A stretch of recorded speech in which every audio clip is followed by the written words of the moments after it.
Before she wed Prince Harry, Meghan Markle was married to a movie producer and talent agent named Trevor Ingleson. So what went wrong in the Duchess's starter marriage? Here's the real reason Meghan Markle got divorced from her first husband. Not much is known about Meghan Markle and Trevor Ingleson's courtship, but they apparently started dating in 2004, according to The Sun. Ingleson popped the question in 2010 after 6 years together. In 2011, the couple and more than 100 of their closest friends and family members headed out for a 4-day destination wedding at the Jamaica Inn in Ocho Rios, Jamaica. Since Markle and Ingleson were together for so long, perhaps the spark they once felt began to dissipate after the wedding rush faded. By comparison, Prince Harry got engaged to Meghan only a year and a half after meeting. During their first interview with the BBC, Meghan said, "Just an amazing surprise. It was so sweet and natural and very romantic. He got on one knee." Following their wedding, Ingleson and Markle never really got a chance to settle down and start their new lives as husband and wife. She jetted off to Toronto, Canada to start filming Suits, and he stayed behind at their home in Los Angeles to produce movies. An insider allegedly told Woman's Day, "They really battled with long distances. Trevor was based in LA while Meghan was in Toronto, a 5-hour flight away. It was a very difficult way to start married life." But according to one of Meghan's former friends, Ingleson had put the effort into making long distance work. Meghan's ex-pal told The Sun, "Trevor was so supportive. He traveled back and forth from LA, and there was a lot of Skyping and FaceTiming going on." Meghan's subsequent relationship with Prince Harry was also long distance before their engagement, but they managed to make it work. Speaking to the BBC in 2017, the Duchess of Sussex said, When we realized we were going to commit to each other, that we knew we had to invest the time and the energy and whatever it took to make that happen. Meghan Markle and Trevor Ingleson's romance may have started out like a fairy tale, but one of the Duchess's old pals claims that things changed soon after the couple walked down the aisle. Markle's former maid of honor told The Sun, "After the wedding, it was like a light switched off. There's Meghan before fame and Meghan after fame. Meghan developed a sense of entitlement." To add insult to injury, Ingleson was reportedly making multiple trips to see his wife in Canada. As Meghan's former friend told The Sun, "It's not up to me to speak for Trevor, but I know he was traveling to Toronto every few weeks and would have walked the earth to make their marriage work. I don't believe she gave him enough of an opportunity. I think there was an element of out of sight, out of mind for Meghan." Seeing as Meghan is no longer friends with the Sun's alleged source, it's worth questioning the validity of her accusations. After all, who sells photos of their best friend to the press? Meghan Markle's friendship with the person who eventually sold her out came to an end, and it was supposedly because this person disapproved of the way Meghan handled the breakup of her first marriage. As the source told The Sun, "What came to light after Trevor and I spoke ended my friendship with Meghan. I think everybody who knew them both was in shock. All I can say now is that I think Meghan was calculated, very calculated, in the way she handled people and relationships." British television journalist Piers Morgan seemed to echo these claims, and Meghan, during an appearance on Fox, he said, "Meghan Markle is one of the most ruthless social climbers I've ever met in my entire life." Simply put, it would seem that Ingleson just wasn't a part of Meghan's so-called master plan. But whether anyone should listen to Piers Morgan is another matter. Meghan Markle's dream was to become an actress, so she must have been ecstatic to land the role of Rachel Zane on Suits. According to a former friend's interview with The Sun, Meg had just finished the first series. It was a big part for her first full-time role. She'd hustled for years to get there, so that was huge. It's unclear how much Meghan involved her first husband in her life as an actress on Suits, but we do know that she was open about it with Prince Harry while they were dating. The Duchess even gave her new boyfriend a tour of the set, and according to Hello magazine, he was super low-key, met some crew, and was so happy to watch his lady. He's incredibly supportive of her work. Meghan has since quit acting to focus on her new life with Prince Harry. It's wild what people will do for love. Andrew Morton, the author and royal biographer behind the book Meghan, A Hollywood Princess, claimed the Duchess of Sussex was once head over heels in love with Ingleson, but got fed up with her first husband's habit of being late. For Morton, he was notorious for arriving late, his clothes rumpled, his hair disheveled, and often as not with a new stain on his jacket. "Sorry, bro," was a constant refrain as he hurtled from meeting to meeting, always just behind the clock. Are you kidding me?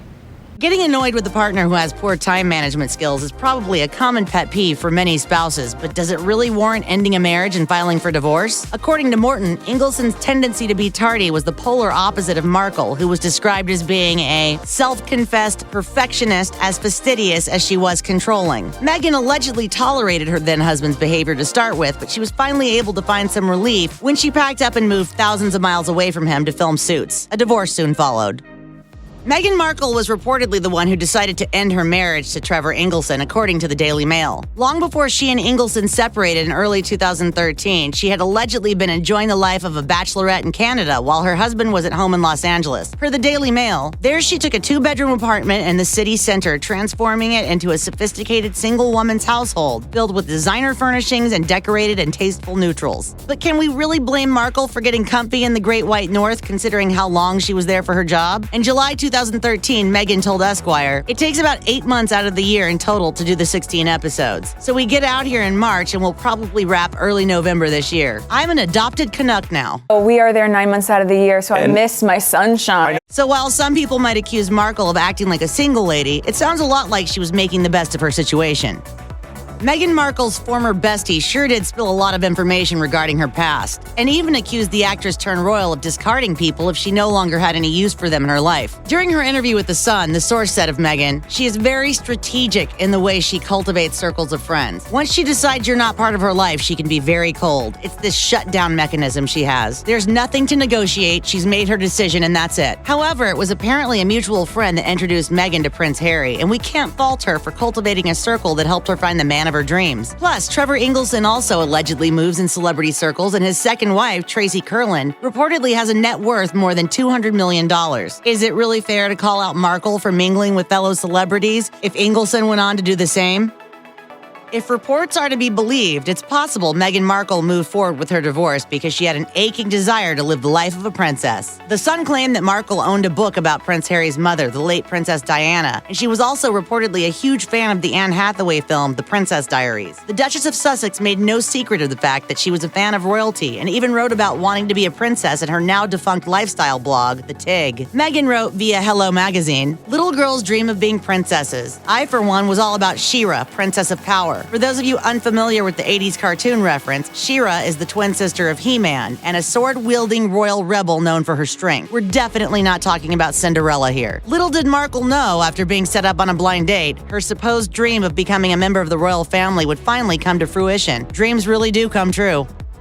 As far as we know, Meghan Markle has never addressed her divorce from Trevor Ingleson publicly, so all fans can do is read between the lines. A perfect example of this is a resurfaced blog post from Markle's now-defunct website, The Tig, in which she reportedly shared a seemingly telling quote from Portuguese author José Micard Teixeira. According to Marie Claire, Meghan wrote, "I no longer spend a single minute on those who lie or want to manipulate. I decided not to coexist anymore with pretense, hypocrisy, dishonesty, and cheap praise. And on top of everything, I have no patience for anyone who does not deserve my patience." Although this passage could be about anything, and perhaps not directed at anyone in particular, Meghan reportedly shared it around the time of her divorce in 2013. So it's definitely possible that the Duchess of Sussex low-key slammed her ex in a post, accusing him of not being worthy of her love or her patience, which is pretty brutal.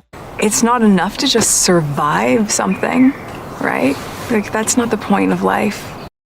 One of the rumors surrounding Meghan Markle's divorce concerns how she supposedly returned her wedding ring back to Trevor Ingleson. Royal biographer Andrew Morton wrote in his book Meghan, A Hollywood Princess, "A wealthy entrepreneur friend claimed that the marriage ended so abruptly that Meghan sent Trevor her diamond wedding and engagement rings back by registered mail. If this is true, and not just hearsay or rumor, then it proves that Meghan was so done with the relationship that she couldn't even stand to exchange the jewelry with Ingleson in person." While it's unclear if something shady happened for the suit star to supposedly end things in such an impersonal way, it's also possible that Meghan simply wanted to avoid any potential drama that might occur if she saw her ex in person. Breakups are hard and divorce isn't easy, so perhaps Meghan felt that using the postal service was her only option. Although this sounds like a pretty questionable idea, Meghan Markle's ex-husband Trevor Ingleson sold a comedy pilot to Fox in September 2017, and it was apparently based on his split from the Duchess. According to Deadline, the show's premise was as follows: divorce is hard. Sharing custody is harder. Sharing custody with the British royal family when your wife marries a prince, in the unforgiving spotlight of London's tabloid media, is next level. Obviously, Markle and Ingleson never had any kids together, so there's definitely some fiction at play in this pilot. However, the fact that Meghan's ex sold a show about a man whose wife left him for a member of the British royal family must draw its inspiration from real life. However, anyone hoping to see some royal shade on their TV screens might be disappointed, as Ingleson has reportedly put his show on hold. In May 2018, The Sun reported, Meghan's pals have held secret showdown talks with her ex Trevor Ingleson in a bid to persuade him to ditch his TV plans for a sitcom based on her relationship with the royal, according to insiders. For now, at least, Meghan's first marriage won't be hitting our screens, which is probably quite a relief for the Duchess. Meghan Markle has had an amazing life. After all, she's gone from television star to royalty in a matter of months. But some details aren't quite as magical as they may seem. Here's a look at the shady side of Meghan Markle. In December 2017, news broke that Meghan Markle's estranged half-sister Samantha Markle was gearing up to release a tell-all book focused on spilling some family secrets. In an interview with The Sun, Samantha revealed, "Meghan's a social climber. Hollywood has changed her. I think her ambition is to become a princess. The royal family would be appalled by what she's done to her own family." Samantha also complained that Meghan all but forgot about her after gaining high society status. However, according to E! News, a person close to the family says Samantha can't be trusted. The source revealed, Samantha Markle doesn't have a relationship with Meghan Markle, and she never has. Meghan has never done anything to her and continues to take the high road. It's also worth noting that it isn't just Samantha who thinks Meghan's completely different these days. One of the Duchess's former friends told the Daily Mail, "The person I knew is not there anymore. There's Meghan before fame and Meghan after fame." Meghan Markle and Prince Harry's engagement was untraditional for a number of reasons, especially as the former actress was already a divorced woman. Before meeting Prince Harry, Meghan was married to producer Trevor Engelson for 2 years before they split. A source allegedly close to the couple told Women's Day that the stress of a long-distance relationship likely played a part, as Markle lived in Canada when Suits was being filmed, while her husband lived in Los Angeles. As the magazine's source pointed out, it was a very difficult way to start married life. In their BBC engagement interview, Meghan Markle and Prince Harry revealed that they'd met on a blind date. Meghan explained, Because I'm from the States, you don't grow up with the same understanding of the royal family. She continued, "And so while I now understand very clearly there's a global interest there, I didn't know much about him." However, one of Meghan's former friends told a very different story and revealed to the Daily Mail, "I know the royal family was something she found fascinating. She had one of Princess Diana's books on her bookshelf, and even when she was with Trevor, she told me she wanted to go and stay in London for at least a month. I wasn't shocked or even surprised to hear about Prince Harry. I know she used to love the Princess Diaries." Meghan Markle's relationship with her family was a hot topic in the run-up to her wedding. Her husband-to-be inadvertently caused a stink by making a comment about Meghan's newfound connection with the royal family. He told BBC Radio 4, "It's the family that I suppose she's never had." Prince Harry's comment hurt the Markles, who hit back, with Meghan's half-brother Thomas Markle Jr. telling the Daily Mail, "She's had a really good family. We were as close as we could be." However, it's difficult to know what the truth really is. It's also worth noting that Meghan's dad, Thomas Markle, admitted to telling lies about his daughter in the press. In a Channel 5 documentary, Thomas revealed, "I said they called me back and they were really concerned about me, and I said, 'Go on your honeymoon, don't worry about me, I'll be fine.' And that was all a lie." Meghan Markle starred on the hit show Suits for years, but she didn't become a household name until her relationship with Prince Harry, and it seems that her reps may have tried to take advantage of that newfound fame. In December 2017, gossip emerged that Markle was on the shortlist for a role in the next James Bond movie. At the time, a source told The Sun, "Meghan fits the role of a Bond girl perfectly." However, blind gossip refuted this claim, with a source suggesting that Meghan was never in the running, and the rumours were simply stirred up for publicity. When Meghan Markle's relationship with Prince Harry was finally revealed, one of her childhood friends decided to give an interview to the Daily Mail. Calling out the Duchess for her supposedly opportunistic ways, the former friend revealed, "All I can say now is that I think Meghan was calculated, very calculated in the way she handled people and relationships. She is very strategic in the way she cultivates circles of friends. Once she decides you're not part of her life, she can be very cold." Meanwhile, biographer Penny Junor, the author of Prince Harry, Brother, Soldier, Son, Husband, claimed that Meghan's love of fame would likely help her relationship with the royal family, even if it destroyed some friendships. Junor told The Express, "One of the advantages of Meghan is because she is in the public eye. She likes that. The real problem with Harry's girlfriends in the past is that they absolutely hated the media attention, and that scared them off. Because Meghan's an actress, she's out there selling herself anyway. That's part and parcel of her business and her career." Meghan Markle is said to have spent a lot of time in London following her split from Trevor Ingleson. The actress reportedly struck up a friendship with local TV personality Lizzie Cundy after they attended a charity dinner. According to Cundy, Markle was keen to find a new man, but she allegedly had two conditions. Firstly, Meghan apparently wanted her new man to be English, and he also had to be famous. In her 2019 tell-all Tales from the Red Carpet, Cundy wrote, "We were having a girly chat, and then she said, 'Do you know any famous guys? I'm single and I really love English men.' So I said, 'We'll go out and find you someone.'" She loved London. She said, "I love the way you say darling and babe." Sources close to X Factor winner Matt Cardle claim Markle quietly slid into his DMs in 2015, but the singer reportedly stopped replying after meeting somebody else. Her Instagram interaction with Cardle allegedly took place just months before she started dating Harry, according to The Sun. Unfortunately, once Meghan started seeing Harry, she apparently had no use for Cundy anymore, as the author revealed. "I texted saying, 'Oh my god, I heard about Harry,' and she was like, 'Yeah, I know, we'll try and hook up.' She was probably told by the palace to end contact with people she befriended in the media. I was literally ghosted by her."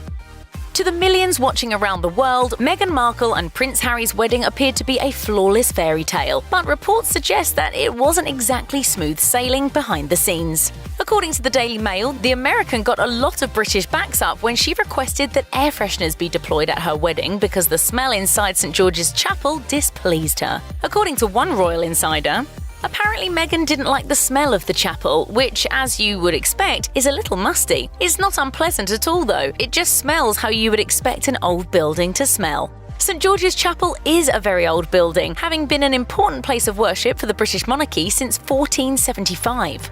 Understandably, it might not always smell that fresh. As an insider told the Daily Mail, Meghan wanted staff to go around with these atomizers like spritzer guns and spray the chapel with scent before anyone arrived. Royal household staff stepped in and told her office politely but firmly that this was the Queen's chapel and it simply wasn't appropriate. I don't believe a request of that nature had been made before. Most brides would be ecstatic at the thought of walking down the aisle wearing a diamond and platinum bandeau tiara handpicked by the Queen herself. But according to insiders, Meghan Markle wanted to choose her own. Household insiders reported that Prince Harry's bride-to-be made it clear which headpiece she wanted to wear on her big day, and things apparently got a little tense when her idea was shot down. As a royal source told The Sun, Meghan had her heart set on this tiara with emeralds, and Prince Harry hit the roof when they were told it was impossible for her to wear it. The provenance of the tiara could not be established. There were concerns it could have come from Russia originally. When news of Markle's alleged behaviour reached the Queen, Her Majesty reportedly decided to give her grandson a good talking to. The insider told The Sun, "There was a very heated exchange that prompted the Queen to speak to Harry. She said, 'Meghan cannot have whatever she wants. She gets what tiara she's given by me.' The message from the Queen was very much Meghan needed to think about how she speaks to staff members and to be careful to follow family protocols." According to the source, the Queen also struck a low blow during the discussion and questioned why Meghan needed to wear a traditional wedding veil given it was her second marriage. Rumours of an ongoing feud between Meghan Markle and her sister-in-law began to swirl after it emerged that the Duke and Duchess of Sussex would be moving out of Kensington Palace. Tabloids claimed Kate Middleton had snapped at Meghan after she caught the former actress speaking rudely to someone on her staff. The palace denied this in a statement, which raised a few eyebrows among royal commentators. Royal expert Angela Mollard told New Ideas podcast, "It's fairly unprecedented for them to speak out in this way, and I think what Kensington Palace is wanting to do is to detract from this rift that's happening. Obviously, the Queen is in the golden era of her reign. She wants a cohesive royal family." The press has continued to dig into the allegedly splintered relationship between the two duchesses. There were rumours that the rift began in the run-up to Meghan and Harry's wedding. Princess Charlotte was one of the stars of the wedding, but it was claimed that her mother, Kate Middleton, was left in tears after an argument broke out during a fitting for her daughter's bridesmaid dress. Of the alleged incident, an insider told The Telegraph, Kate had only just given birth to Prince Louis and was feeling quite emotional. It seems that Meghan's road to the altar was anything but smooth. It's not often that people with top positions in the royal household give up their posts, so when three walk out in quick succession, rumours are inevitable. In May 2019, it was revealed that Meghan Markle's right-hand woman, Amy Pickerel, was leaving, making her the third member of the Duchess's staff to quit within a matter of months. A royal insider confirmed to the Daily Mail, "Amy is leaving. It's very sad for her colleagues as she is a really popular member of staff." Pickerel was expected to stay on and succeed Markle's private secretary Samantha Cohen, who, after 17 years with the royal family, also left her post. Markle's personal assistant also quit her job and caused a stir when she bolted less than 6 months after Meghan and Harry's wedding. Apparently, Meghan's personal assistant couldn't handle the stress of the job, as a source told The Mirror. She put up with quite a lot. Meghan put a lot of demands on her, and it ended up with her in tears. It's hard. Meghan Markle's relationship with Prince Harry seemed to have all the hallmarks of a real-life fairy tale when it first started blossoming, but it might actually have been more of a love triangle. Before she hooked up with her red-headed prince, Meghan was dating renowned Canadian chef Corey Vitiello, and reports have suggested that there may have been an overlap between the two relationships. Rumours started to fly when an eagle-eyed royal fan noticed that Vanity Fair had edited its cover story at Meghan's request, with the editor writing, "The sentence regarding the first time Markle met Prince Harry has been amended." Markle told Vanity Fair that the couple met in July 2016. The original article stated that the Sussexes had met in May 2016. According to The Telegraph, Meghan Markle was still dating a Canadian chef when she reportedly met the prince for the first time. It has emerged Meghan had been in a relationship with Corey Vitiello for 2 years when they broke up in May, the month the prince is understood to have asked for her phone number after meeting her at a function. When the Daily Mail asked Vitiello if he was still dating Meghan when she met Harry, he replied, "I've got a lot of respect for Meghan, and from my end, to make it seem like I'm part of the story would seem self-serving and opportunistic. I'm pleased for Meghan. She's a great girl. There is no bitterness. I respect people's private and personal lives." Right or wrong, Meghan Markle was widely blamed when the Sussexes announced they were going to step back from royal life and branch out on their own in January 2020. Express columnist Virginia Blackburn wrote, "Meghan didn't understand that being a Windsor is not like being a celebrity. And it wasn't just the Brits who were unhappy about Megxit either." Canadian millionaire Kevin O'Leary told Tatler, "When they are ex-royals, they become much less interesting. I think Meghan got him into a bad place, and maybe she should do a little soul-searching. She knew what she was getting into when she married him." Many people even seem to think that Megxit was Meghan's plan all along. According to Page 6, Markle put some of her clothes in a Toronto storage facility prior to her wedding, but she never shipped them to England. An insider claimed that Meghan had the items delivered to her and Prince Harry's rented property on Vancouver Island when they arrived in Canada following their announcement that they planned to step down from their royal roles. As for why the Duchess kept all of those clothes in storage for 2 years, it might be that Meghan knew she'd be returning to Canada and that her move to England was never permanent. We might never know if Meghan Markle had some form of Megxit in mind when she married Prince Harry, but according to someone who knows her personally, shedding her skin and starting over is a habit of hers. An old acquaintance of Meghan's wrote for Tatler, "Something that has stayed with me, especially post-Megxit, is that Meghan is no stranger to picking up and reinventing herself. Both a go-getter as well as a shapeshifter, she returns now with more social mojo than she could ever have imagined then."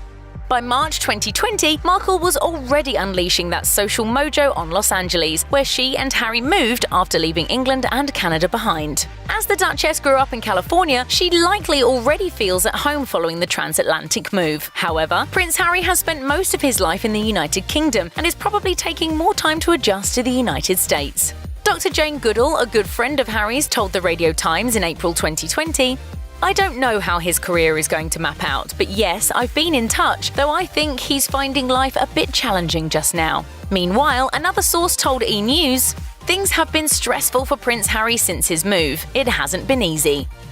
Prince Harry and Meghan Markle shocked everyone when they revealed they were stepping back as senior royals in a bombshell statement. And according to senior palace sources, even Queen Elizabeth was surprised by the news. Her Majesty reportedly had no idea her grandson was about to ditch royalty in favour of a quieter life in North America, but after a period of negotiation, she accepted the decision.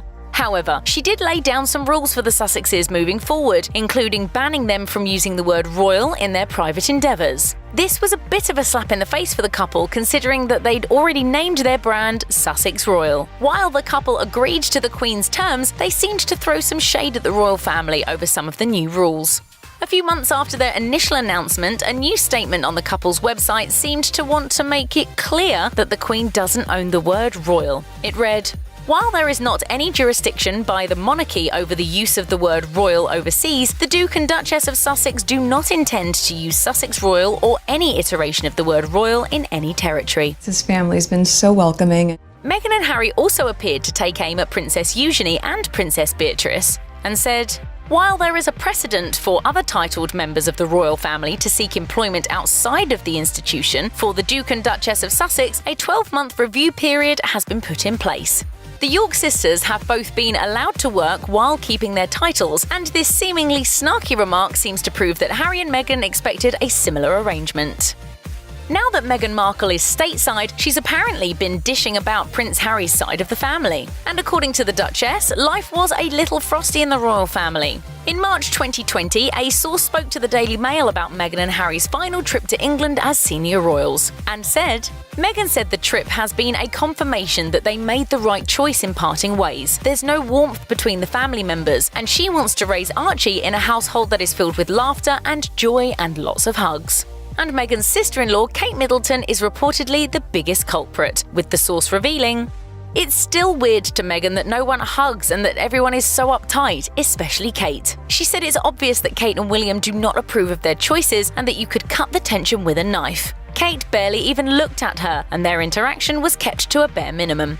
Rumours of a rift between the two duchesses have been persisting for some time now. However, this damaging narrative really started to take root in 2019, when Markle guest-edited the September issue of British Vogue and suggested it would have been tacky to appear on the cover herself. Perhaps Meghan should have done some research prior to making her comment, as Kate appeared on the cover of Vogue in 2016. If you know anything at all about Meghan Markle's mother, Doria Ragland, you know that she has a very close relationship with her daughter. Ragland was the only member of Meghan's family at her 2018 wedding to Prince Harry, famously riding alongside her daughter in the car on the way to the wedding chapel. Watching Ragland's face during the ceremony, it was obvious how much she adores her daughter, whom she calls Flower. And in interviews and essays she's written herself, Meghan has made it clear how much she loves her mom right back. The mother and daughter are so close, in fact, that Ragland reportedly moved in with Meghan, Harry, and their toddler son, Archie, in California in the summer of 2020. But there is so much more to the woman Meghan always describes as a free spirit than is commonly known. Though Meghan Markle is totally a Cali girl through and through, it turns out that her mother's family actually has deep roots in the Midwest, where she was born. According to Cleveland.com, Ragland's grandparents, Nettie and James Arnold, met in Cleveland, Ohio at the Hotel St. Regis, where Nettie worked as an elevator operator and James worked as a bellhop. The couple had several children, including Ragland's mother, Jeanette. But the family didn't stay in Ohio, and shortly after Meghan's mother was born, the family moved to Los Angeles. Apparently, the sunny West Coast life agreed with the Raglands, where Alvin worked as an antiques dealer. When Meghan Markle talks about her mother, she often notes that Doria Ragland is both a yoga instructor and a social worker. Meghan wrote in a Glamour article, "My mom's a yoga instructor, but she does social work as well, and she works specifically with the geriatric community." For Meghan, this is indicative of her mother's essentially kind and generous nature. She added, "For me to watch this level of lifelong sensitivity to nurturing and caregiving, but at the same time, my mom has always been a free spirit." It's clear that Ragland's personality has also made her a wonderful parent. Meghan continued, "We can just have so much fun together, and yet I'll still find so much solace in her support. That duality coexists the same way it would in a best friend." Ragland had to leave her job as a social worker before the royal wedding because of the massive publicity of the event. An insider told Us Weekly in 2018, Doria made the very difficult decision to leave her job at the clinic because there had been a lot of calls from the media asking to speak with her because her daughter was marrying Prince Harry. In true LA fashion, Doria Ragland met Meghan Markle's father, Thomas Markle, on a TV set. In an essay for LUK, Meghan wrote, "It was the late 70s when my parents met. My dad was a lighting director for a soap opera and my mom was a temp at the studio. I like to think he was drawn to her sweet eyes and her afro, plus their shared love of antiques. Whatever it was, they married and had me." Ragland was working as a trainee makeup artist on the set, according to Vanity Fair, and the two were married at Sunset Boulevard's Self-Realization Fellowship. They moved in together a few years before Meghan was born, but divorced soon after when she was just 2. Despite this, the divorce was reportedly amicable, and Meghan grew up close to both of her parents. While her daughter definitely has millions of admirers, turns out Doria Ragland is also acquiring her own devotees among royal watchers. It's not just the royal watchers who are taken with Ragland, but the royals themselves are too. The Queen of England was apparently totally charmed by the free-spirited Doria Ragland. Ragland was the only member of Meghan Markle's family to attend the royal wedding, and apparently she made such a good impression on Queen Elizabeth that she invited her to spend Christmas with the family at their estate in Sandringham, per the Daily Mail. This is especially impressive considering, as Vanity Fair notes, this makes her the first non-royal to be invited to spend Christmas at the estate in the history of the monarchy. The Queen wasn't the only member of the royal family delighted by Ragland. According to the Times UK, Prince Charles and Camilla Parker Bowles were also charmed by their new relation when they had tea ahead of the wedding festivities. Before she stole Prince Harry's heart, Meghan Markle played the part of ambitious paralegal Rachel Zane in USA's Suits. In 2017, she walked away from her breakout role to walk down the aisle and become British royalty. But what was she like before all the fame and fortune? From her feminist ideals at age 11 to that stint on a game show that she'd rather not talk about, here is Markle's Once Upon a Time. Catholic schoolgirl. Markle fell in love with acting at the Immaculate Heart All-Girls Catholic High School in Los Angeles. She starred in several school productions before graduating in 1999. A former schoolmate told People, Meghan was really charismatic and was a very hard worker and very focused, and you could tell she was going to do something special with her life. She had the talent and focus to back it up, and you could tell she knew the work it would take, and she was willing to put in the work. TV family. It seems Markle was destined to be on TV. After all, she's been around it her entire life. Markle's father was a lighting director and director of photography for Fox's cult classic Married with Children. Markle told Esquire it was an interesting environment for a preteen kid. There were a lot of times when my dad would say, Meg, why don't you go and help with the craft services room over there? This is just a little off color for your 11-year-old eyes. Feminist roots. In 1995, Markle saw a commercial for ivory-clear dishwashing liquid with the following tagline: Women are fighting greasy pots and pans. That day, a feminist was born. Young Meghan thought the ad was sexist and even got to appear on a Nickelodeon show and express her views. I don't think it's right for kids to grow up thinking these things, that just mom does everything. Her father encouraged her to write letters, and that she did, mailing notes to First Lady Hillary Clinton and to powerhouse attorney Gloria Allred. Her efforts appear to pay off. Roughly a month later, manufacturer Procter & Gamble changed women to people. People are fighting greasy pots and pans with ivory clear. First gigs. Although her first on-screen appearance was as a background nurse on a 2002 episode of daytime soap General Hospital, Markle's first speaking role was in CBS's short-lived science fiction legal drama Century City in 2004. Acting alongside Lost Nestor Campbell and Oscar winner Viola Davis, Markle made the most of her line. Here's to Tom Montero, who had the vision to install this amazing virtual assistant. Okay. Career lows. From 2005 to 2009, there was no escaping NBC's hit game show Deal or No Deal. And if you happened to catch an episode in 2008, you might have glimpsed Markle smiling through her pain as a briefcase girl. She told Esquire, I would end up standing up there forever in these terribly uncomfortable and inexpensive 5-inch heels just waiting for someone to pick my number so I could go and sit down. While a struggling actor trying to pay the bills, Markle did a little bit of everything, including freelance calligraphy for Robin Thicke and Paula Patton's wedding, and Dolce & Gabbana's celebrity holiday correspondence. Casting chameleon. In a 2015 essay for Elle UK, Markle wrote about creating her identity and finding her voice as a mixed-race woman. Markle's father is white and her mother is African-American, and the actress thought being ethnically nondescript would help her land roles. Unfortunately, she said, that wasn't the case. I wasn't black enough for the black roles, and I wasn't white enough for the white ones, leaving me somewhere in the middle as the ethnic chameleon who couldn't book a job. Markle felt like her role on USA's critically acclaimed Suits was created specifically for her. The show's producers weren't looking for someone mixed, nor someone white or black for that matter. They were simply looking for Rachel. Royal write-off. Suits creator Aaron Korsh apparently knew true love when he saw it. Realizing Markle and Prince Harry's relationship was blossoming, the decision was made to write her character off the show just in case royal duties called. Korsh told Radio 4's Today, I had a decision to make because I didn't want to intrude and ask her, hey, what's going on and what are you going to do? So collectively with the writers, we decided to take a gamble that these two people were in love and it was going to work out. When asked if Markle would be able to handle the spotlight of royal life, Korsh left no doubt. She is just a natural in front of the camera, and her intelligence and poise, I mean, if anyone could handle it, I'd say it was Meghan. Meghan Markle has worn many public hats since marrying Prince Harry, but she's kept pretty quiet about her own family. Here are just a few of the Markle family's darkest secrets.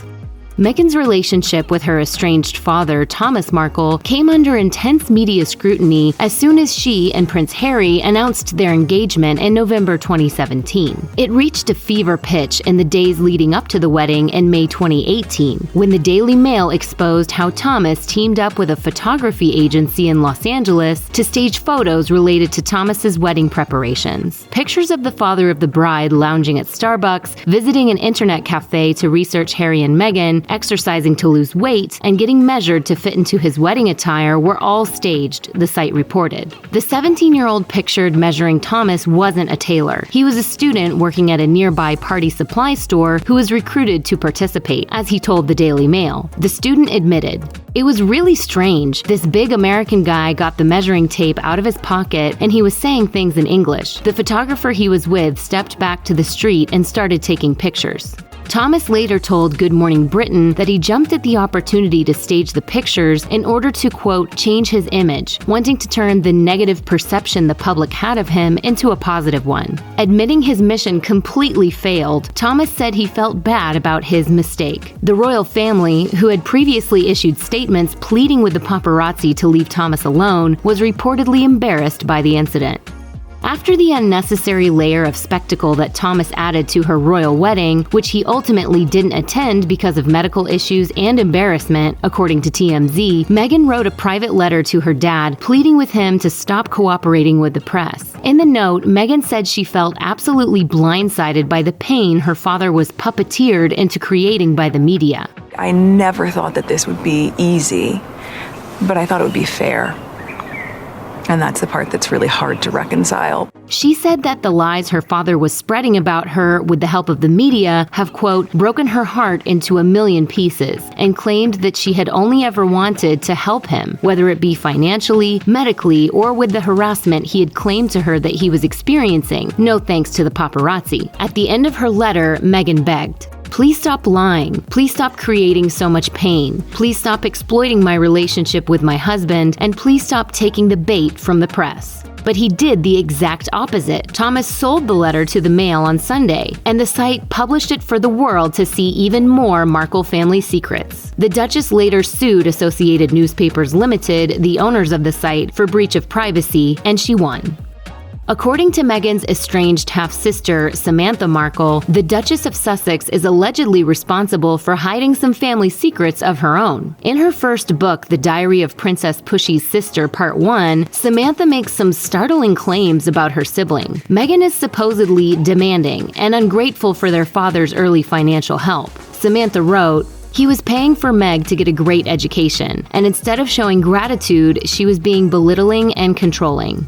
If you are interested in helping those less fortunate than yourself, it really should begin at home. Samantha, who is significantly older than Meghan, said that there was a time when the younger sibling, quote, got whatever she wanted and needed from Thomas. Despite the fact that her book paints both Meghan and Prince Harry in a negative light, Samantha told Us Weekly that she didn't decide to write it to, quote, put garbage into the universe about her sister or her in-laws, saying, "Contrary to troll gossip and aggregate news rumors, my book has never been designed to attack my sister."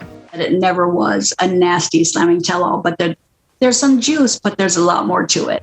Not all members of Meghan's family are willing to go on record with their names when they decide to share potentially damaging secrets about the Duke and Duchess of Sussex. Meghan and Prince Harry live closer to Meghan's family now that they have decided to live a more private life in the US. But an anonymous family member shared with Fox News that their move doesn't exactly mean Meghan will be contacting relatives to have playdates with their kids anytime soon.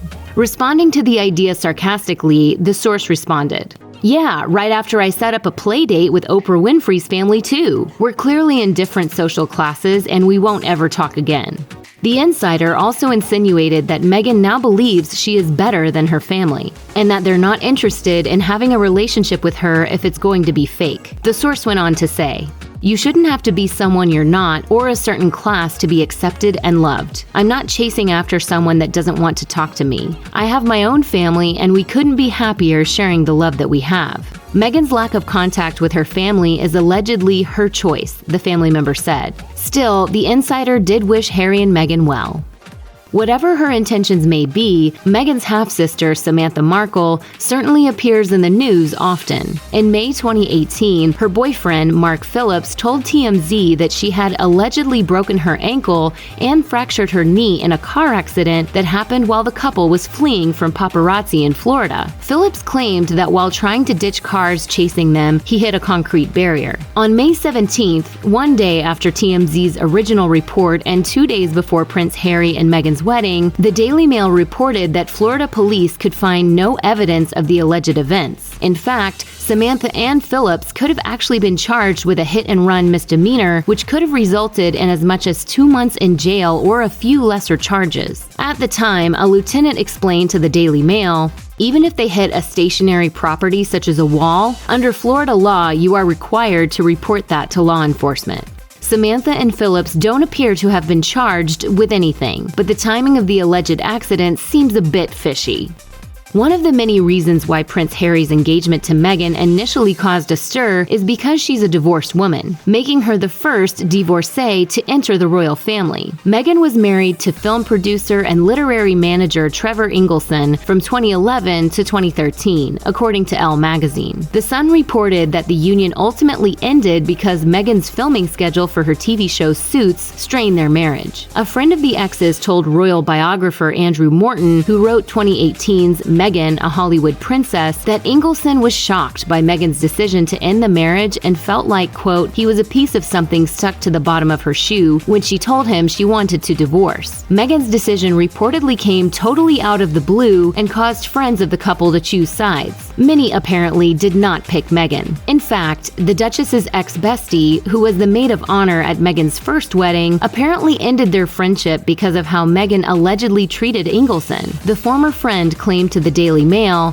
"The way she handled it, Trevor definitely had the rug pulled out from under him. He was hurt."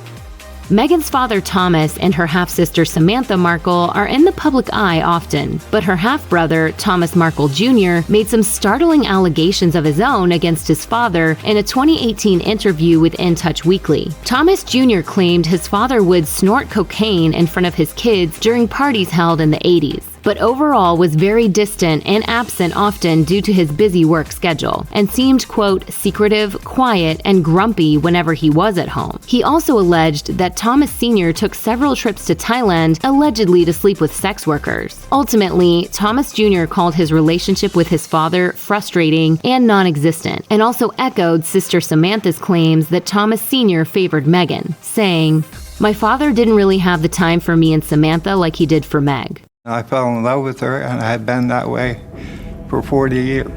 According to Mirror, Thomas Sr. has confirmed that he did drugs when Meghan was growing up to cope with the pressure that comes with working in Hollywood. There's a good chance I might never see my grandchildren.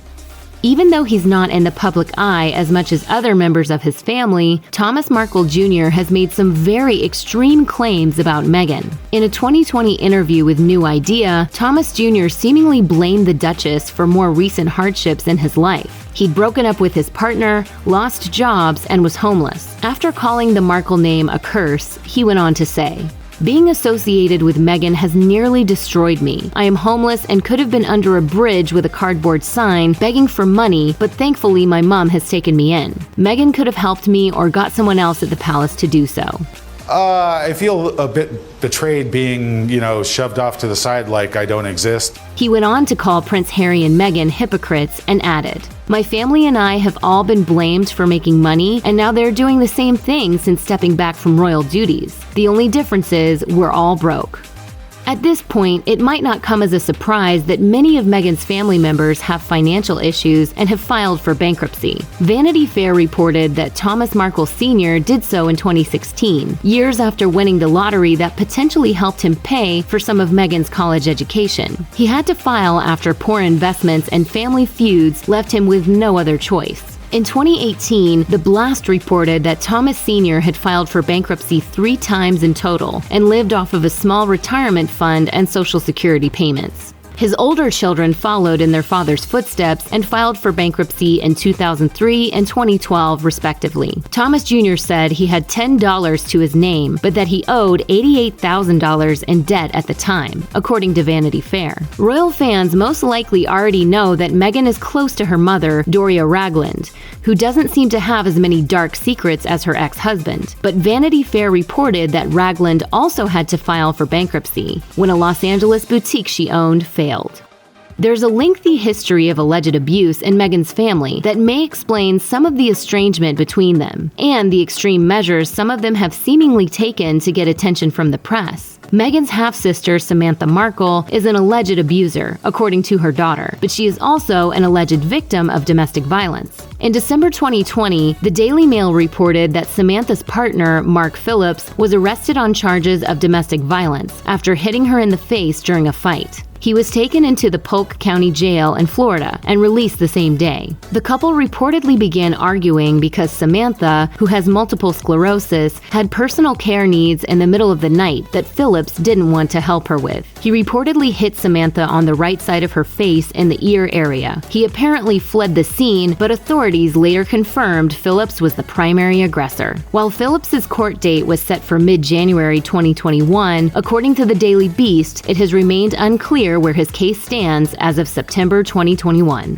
If you or someone you know is dealing with domestic abuse, you can call the National Domestic Violence Hotline at 1-800-799-7233. You can also find more information, resources, and support at their website. A British reporter with a grudge, her estranged father? While she's beloved by many, Meghan Markle has burned a few bridges on her way to the top. Here are the people Meghan should be most afraid of. Meghan Markle has a lot of haters, but British commentator and reporter Piers Morgan might just top the list. Over the years, few have been more critical of the American Duchess than Morgan. He took his dislike of her to such an extreme that he infamously walked off the set of Good Morning Britain and quit in 2021 after facing backlash for claiming she was lying about her deteriorating mental health to make the royal family look bad. You continue to trash her. Okay, I'm done with this. No. Sorry, no. So why all the hate? Apparently, Morgan is still holding a grudge from Meghan supposedly ghosting him in 2016, as reported by the US Sun. According to Morgan, the pair connected on Twitter and then grabbed a drink while she visited London. Later that night, she was apparently introduced to Prince Harry, and he says he never heard from her again. And actually, what this is really about is the fact that you don't like Meghan Markle. He became increasingly critical of her, calling her a, quote, ruthless social climbing actress and a hypocrite, among other things. I'm sorry, I don't believe a word she says, Meghan Markle. Well, that's a I wouldn't believe it if she read me a weather report.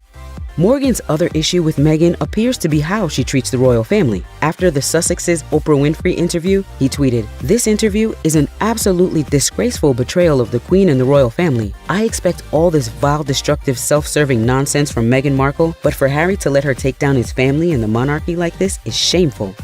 We're willing to bet that of all the people on the list, Meghan Markle might be most afraid of her sister-in-law, Kate Middleton. At first, it seemed like Meghan and Kate might actually become good friends. The duo were all smiles during their joint Wimbledon appearance in 2019, for example. That camaraderie was short-lived, though. Jumping back to the year prior, when Meghan's wedding to Harry was approaching, stories emerged about conflict between the two duchesses. Things reached a crescendo when outlets reported that Meghan had made Kate cry during a dispute over her flower girl dresses. It wasn't until years later, during Meghan's Oprah Winfrey interview, that she set the record straight.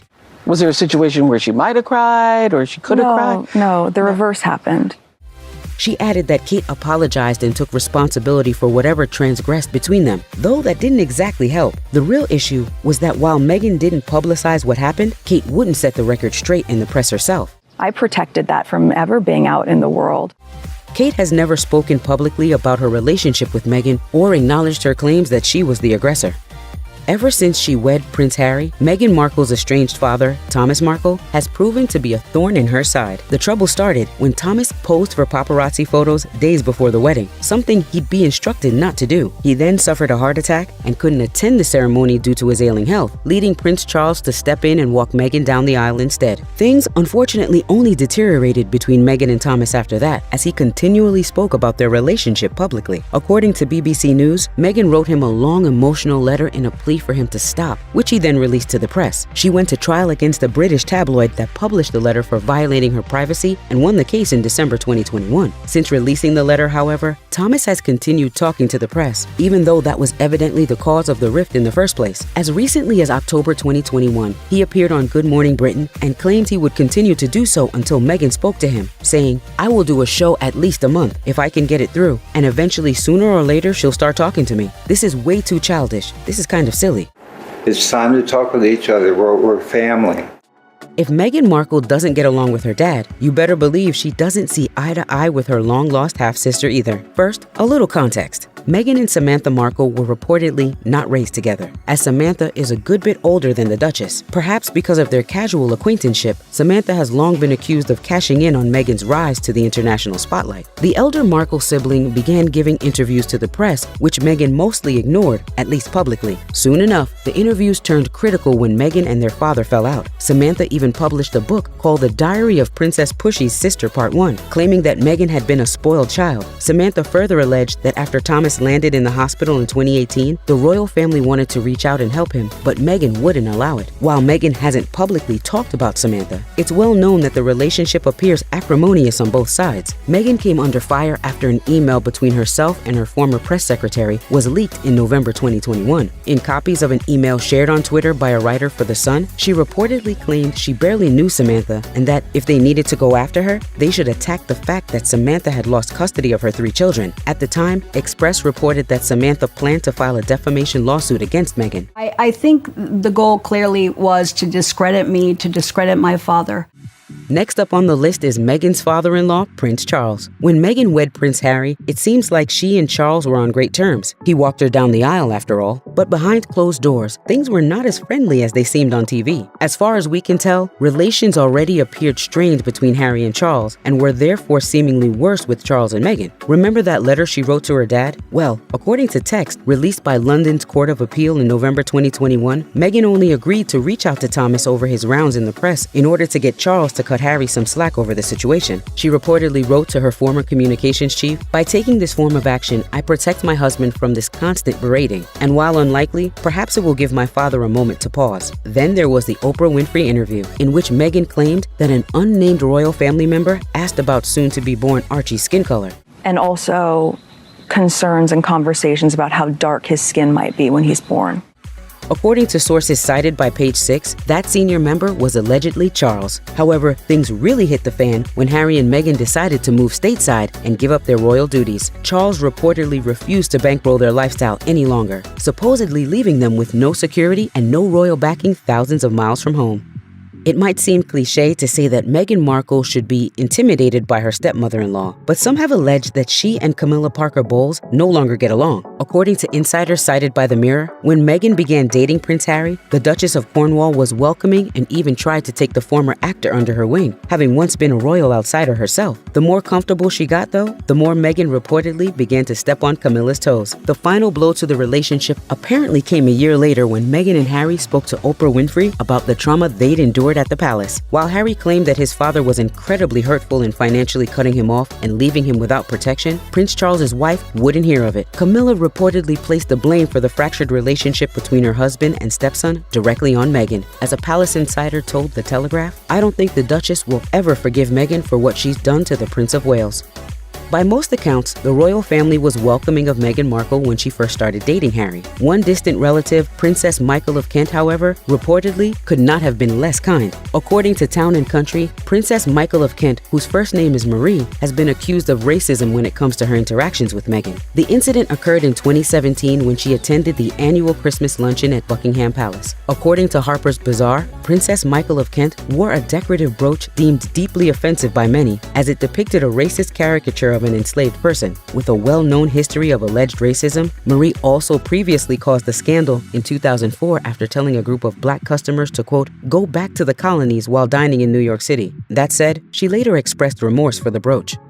Last but not least is Prince William. According to those close to the palace, there is allegedly no love lost between Meghan Markle and her brother-in-law. These two reportedly started off on a bad note when Will warned Prince Harry against rushing into anything with Meghan. Harry was angry, and it didn't exactly set the foundation for a good relationship between Meghan and William going forward. An allegedly unsupportive brother-in-law is one thing, but rumor has it that William later took the family feud to a whole new level. You might remember back in 2019 when reports began to swirl of William's alleged affair with a family friend named Rose Hanbury. While you'd expect those allegations to be headline-making news, the story barely got any traction. Now here's where things get interesting. The Times reported that William's supposed dalliances were hardly reported on because he and wife Kate Middleton were allegedly busy behind the scenes planting stories about Meghan. That April, the Times released an article stating that Will had been getting cozy with the press. It wasn't long before Twitter was overrun with theories that there was a connection between the hushed-up alleged affair and the scathing tabloid articles about Meghan. Of course, whether or not that's true is unclear. One thing that is certain though, we probably won't see William hanging out with Meghan anytime soon.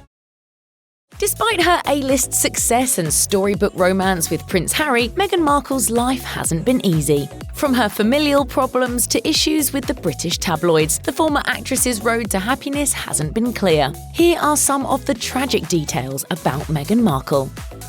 Meghan's parents, Doria Ragland and Thomas Markle, raised her together before divorcing when she was young. Meghan described the unkind perceptions that met her parents' interracial marriage in a 2015 Elle essay about her upbringing. She revealed, "It was the late 70s when my parents met. My dad was a lighting director for a soap opera, and my mum was a temp at the studio. They moved into a house in the Valley in LA to a neighborhood that was leafy and affordable. What it was not, however, was diverse. And there was my mum. Neighbors assumed she was the nanny." Meghan recalled a racially charged interaction with a, quote, closed-minded college classmate who implied her parents' races had to do with their divorce. The woman asked, "You said your mum is black and your dad is white, right?" Meghan remembered the woman saying that it makes sense they were divorced, and Meghan understood the implication.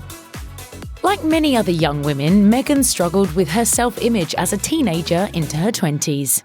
In a since-deleted 2014 post on her lifestyle blog, The Tig, she wrote about the groups that left her, quote, grappling with how to fit in during her school years. She explained, "My high school had cliques, the black girls and white girls, the Filipino and the Latina girls. Being biracial, I fell somewhere in between. So every day during lunch, I busied myself with meetings, French club, student body, whatever one could possibly do between noon and 1 p.m, I was there, so that I wouldn't have to eat alone."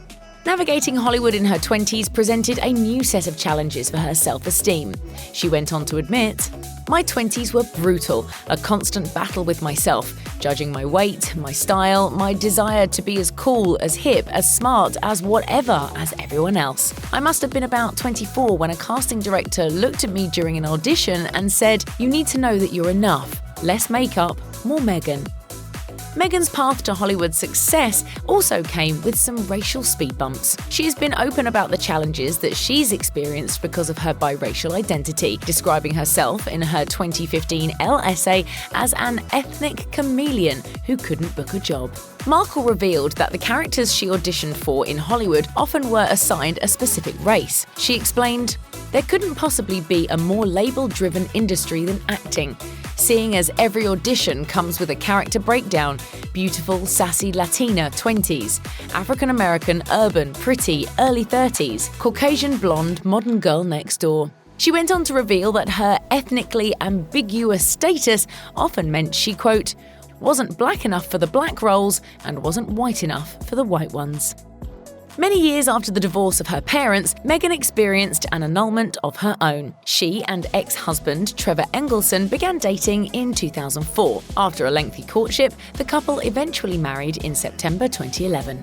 Unfortunately for the newlyweds, her marriage to the producer corresponded with her landing her breakout role on the USA Network drama Suits, which films in Canada 8 months out of the year. With Meghan shooting in Toronto while her husband stayed behind in Los Angeles, the distance allegedly contributed to the couple's eventual divorce in 2013. A report in Women's Day claimed that Meghan and Engelson found maintaining a long-distance relationship to be challenging and that their marriage began to fall apart. By August 2013, their relationship was over, and Meghan and Engelson ended their marriage in a no-fault divorce. She may have ended her marriage by mail, according to claims by royal biographer Andrew Morton in his 2018 book, Meghan, a Hollywood Princess.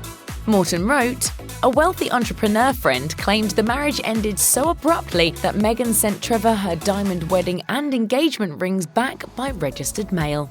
Morton also claimed that Engelson angrily denied an interview request for the book, telling Morton, "I have zero to say about her." As an American, Meghan has admitted that she didn't grasp how the British media would treat her relationship with Prince Harry. She's claimed that her British friends had warned her against dating him, fearing the negative repercussions on her life. Speaking to ITV as part of the 2019 documentary Harry and Meghan: An African Journey, Meghan described, "When I first met my now husband, my friends were really happy because I was so happy. But my British friends said to me, 'I'm sure he's great, but you shouldn't do it because the British tabloids will destroy your life.' And I very naively thought, 'I'm American. We don't have that there. What are you talking about? That doesn't make any sense.'" As Meghan would unfortunately come to realise, her British friends' warnings about the tabloids would turn out to be accurate. I never thought that this would be easy, but I thought it would be fair. And that's the part that's really hard to reconcile. Meghan admitted that she didn't agree with the long-standing idea of British stoicism, referred to as the stiff upper lip. She explained, "I've said for a long time, it's not enough to just survive something. I think that's not the point of life. You've got to thrive, you've got to feel happy, and I think I really tried to adopt this British sensibility of a stiff upper lip, but I think that what that does internally is probably really damaging." When Meghan began dating Prince Harry, her life transformed. She lost the privacy and freedom she enjoyed as a more minor celebrity. The many changes Meghan made in her life prior to her May 2018 wedding included selling her house in Toronto, becoming baptised into the Church of England, and leaving Suits.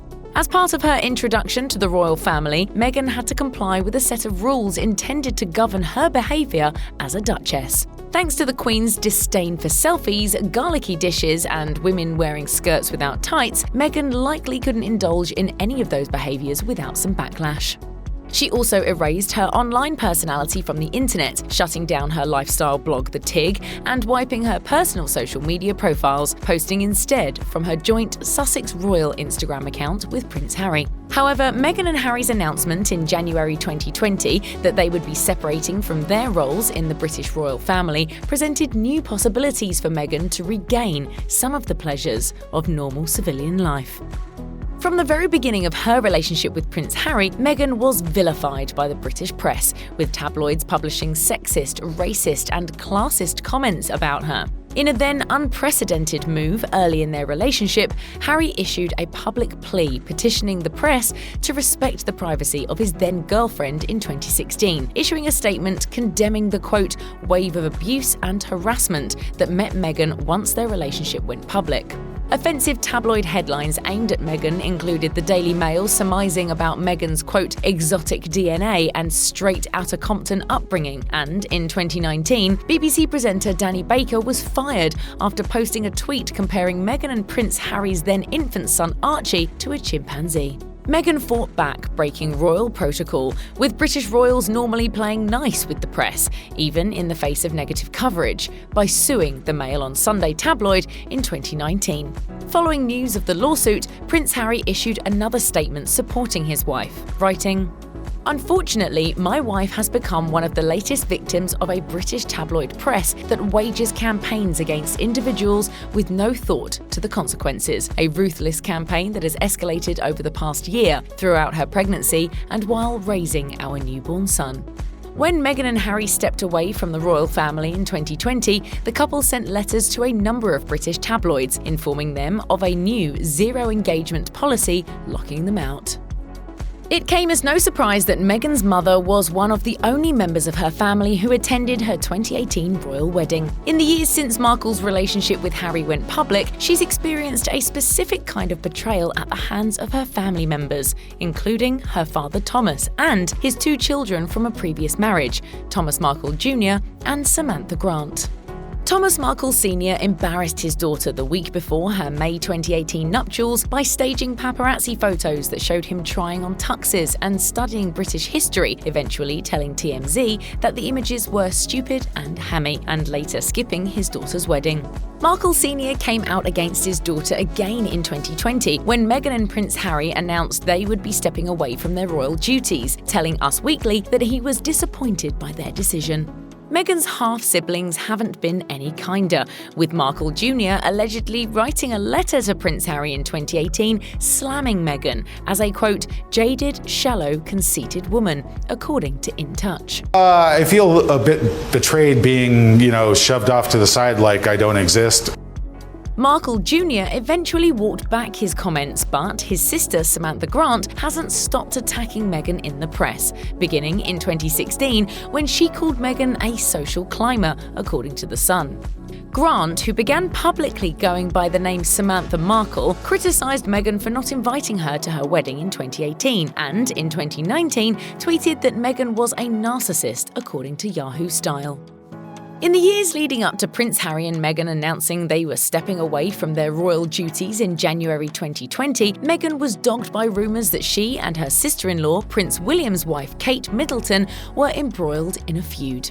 Buzz continued to swirl years after Meghan and Prince Harry's wedding in 2018, with Tatler reporting in 2020 that Meghan and Kate had an argument in the weeks leading up to Meghan's wedding. The publication pointed to Harry and Meghan's departure from their royal duties as a new source of stress on Kate. Tatler reported, Kate is furious about the larger workload. Of course, she's smiling and dressing appropriately, but she doesn't want this. She feels exhausted and trapped.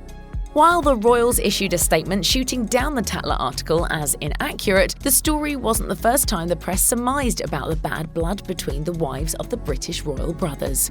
In 2019, Us Weekly reported that Meghan and Kate had an unpleasant exchange over Christmas time 2018 about their frustrations with each other, with rumours following them throughout 2019 claiming that the friendly moments they shared in public were actually PR stunts.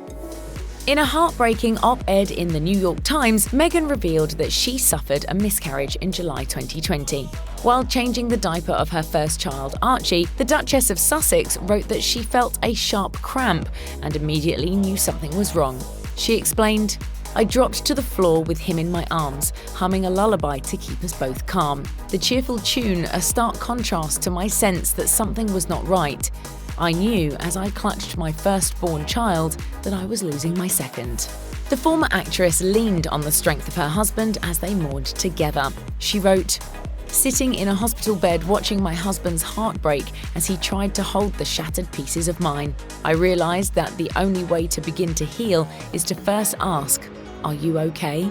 The moment made Meghan realise the power of what she called her off-the-cuff reply to an ITV reporter who asked a similar question in reference to her combative relationship with the press. And also thank you for asking, because not many people have asked if I'm okay.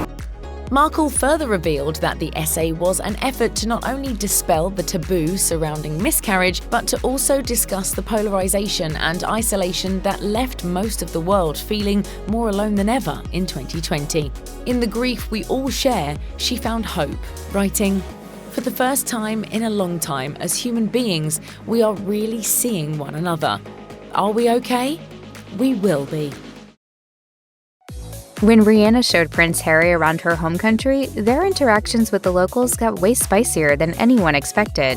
And that's not the only time things have gotten really awkward between the Sussexes and celebs. As soon as Meghan Markle's relationship with Harry became public knowledge, the British media started using her fresh face to spice up its coverage of the royals. In the book Revenge, Meghan, Harry, and the War Between the Windsors, royal biographer Tom Bower claimed that the Sussexes became paranoid that some loose-lipped members of their inner circle were leaking information to reporters. They were particularly suspicious of Victoria Beckham. Her husband David denied the accusation when Harry called him, but the damage was already done. It was a 2017 report by The Sun that raised Meghan's suspicions. The piece in question was a seemingly innocuous account of Victoria giving Meghan some recommendations for facialists and salons in London. As a source explained to the US Sun in 2020, it later turned out the leak probably came from a beauty salon.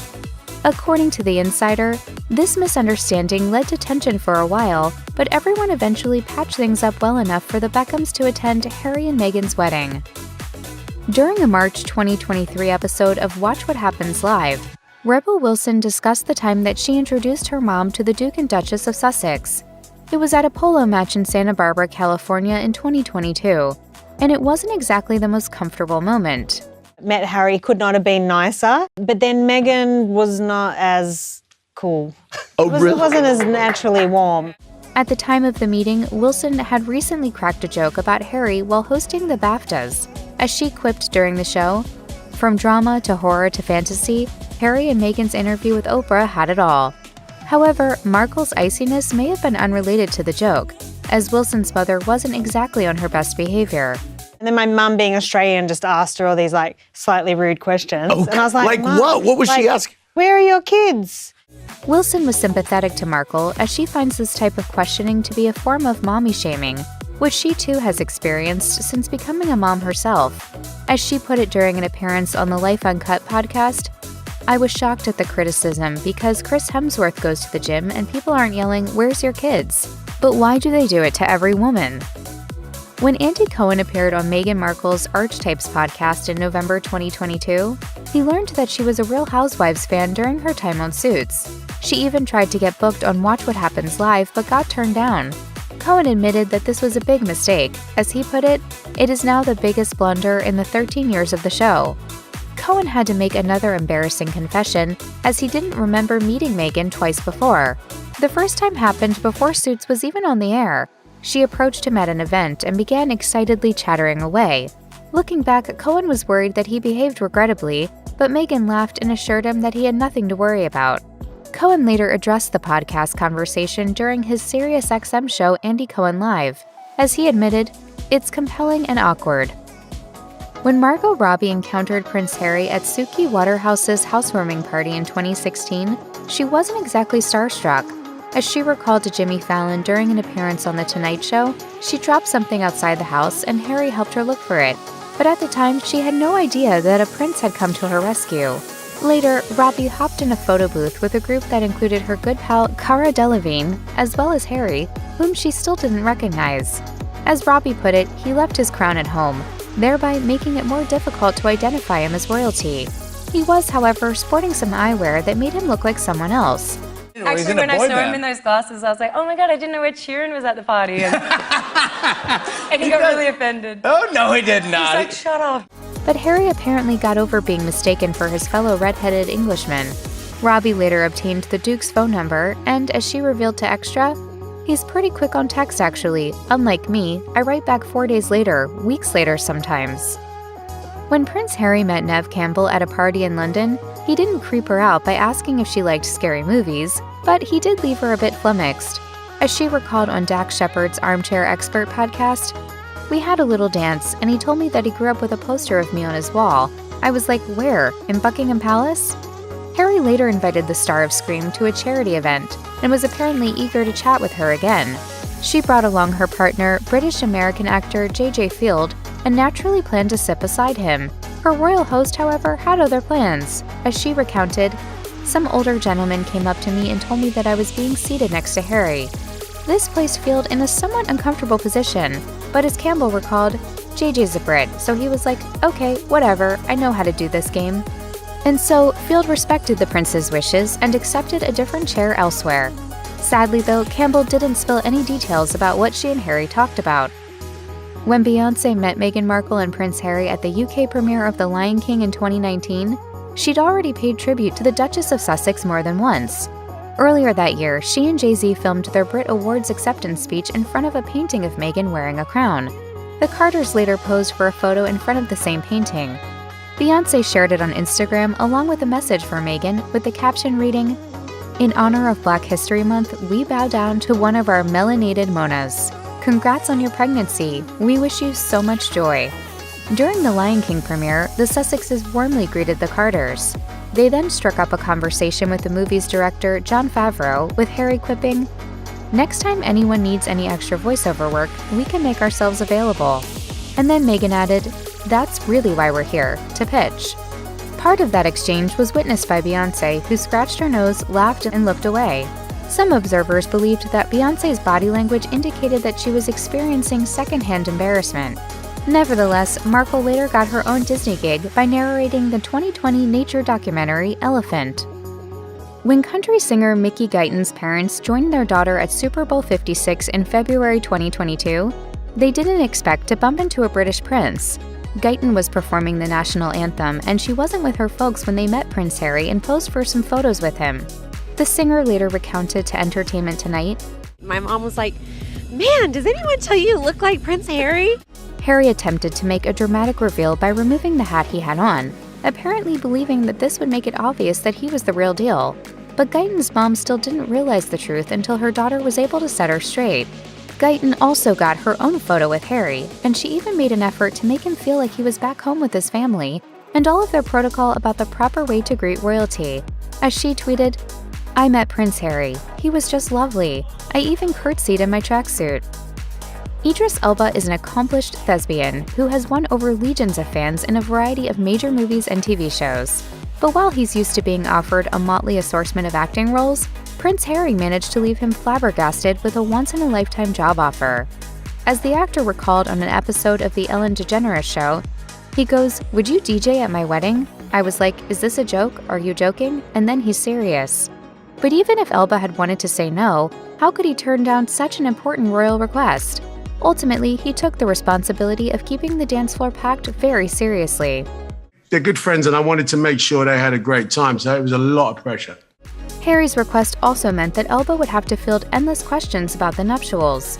When ET Canada asked him in 2023 who really cut a rug at the reception, he responded, "Meghan was the one that was really letting it go. She just had a lot of fun. It was her wedding, so she had the greatest time." According to Meghan Markle, Ellen DeGeneres convinced her to make a life-altering decision, although the talk show host has no recollection of their encounter.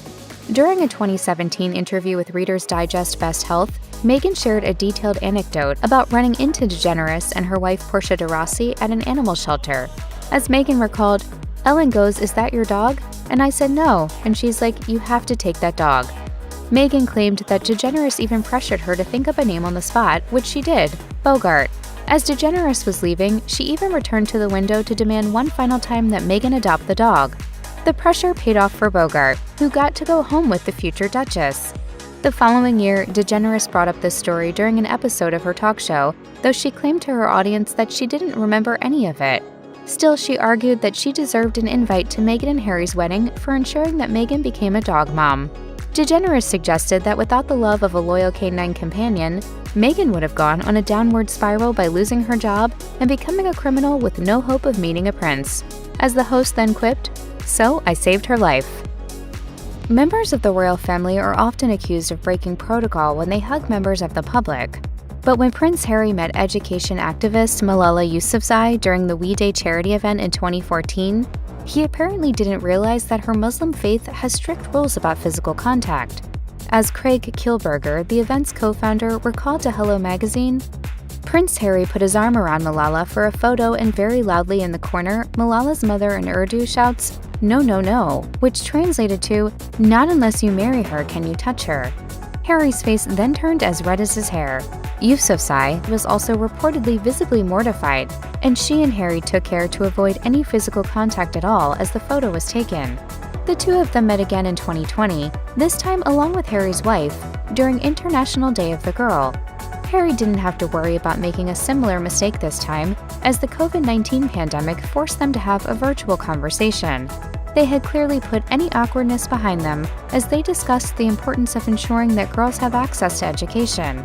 But Malala did manage to make Meghan laugh by coming at Harry with her biting wit.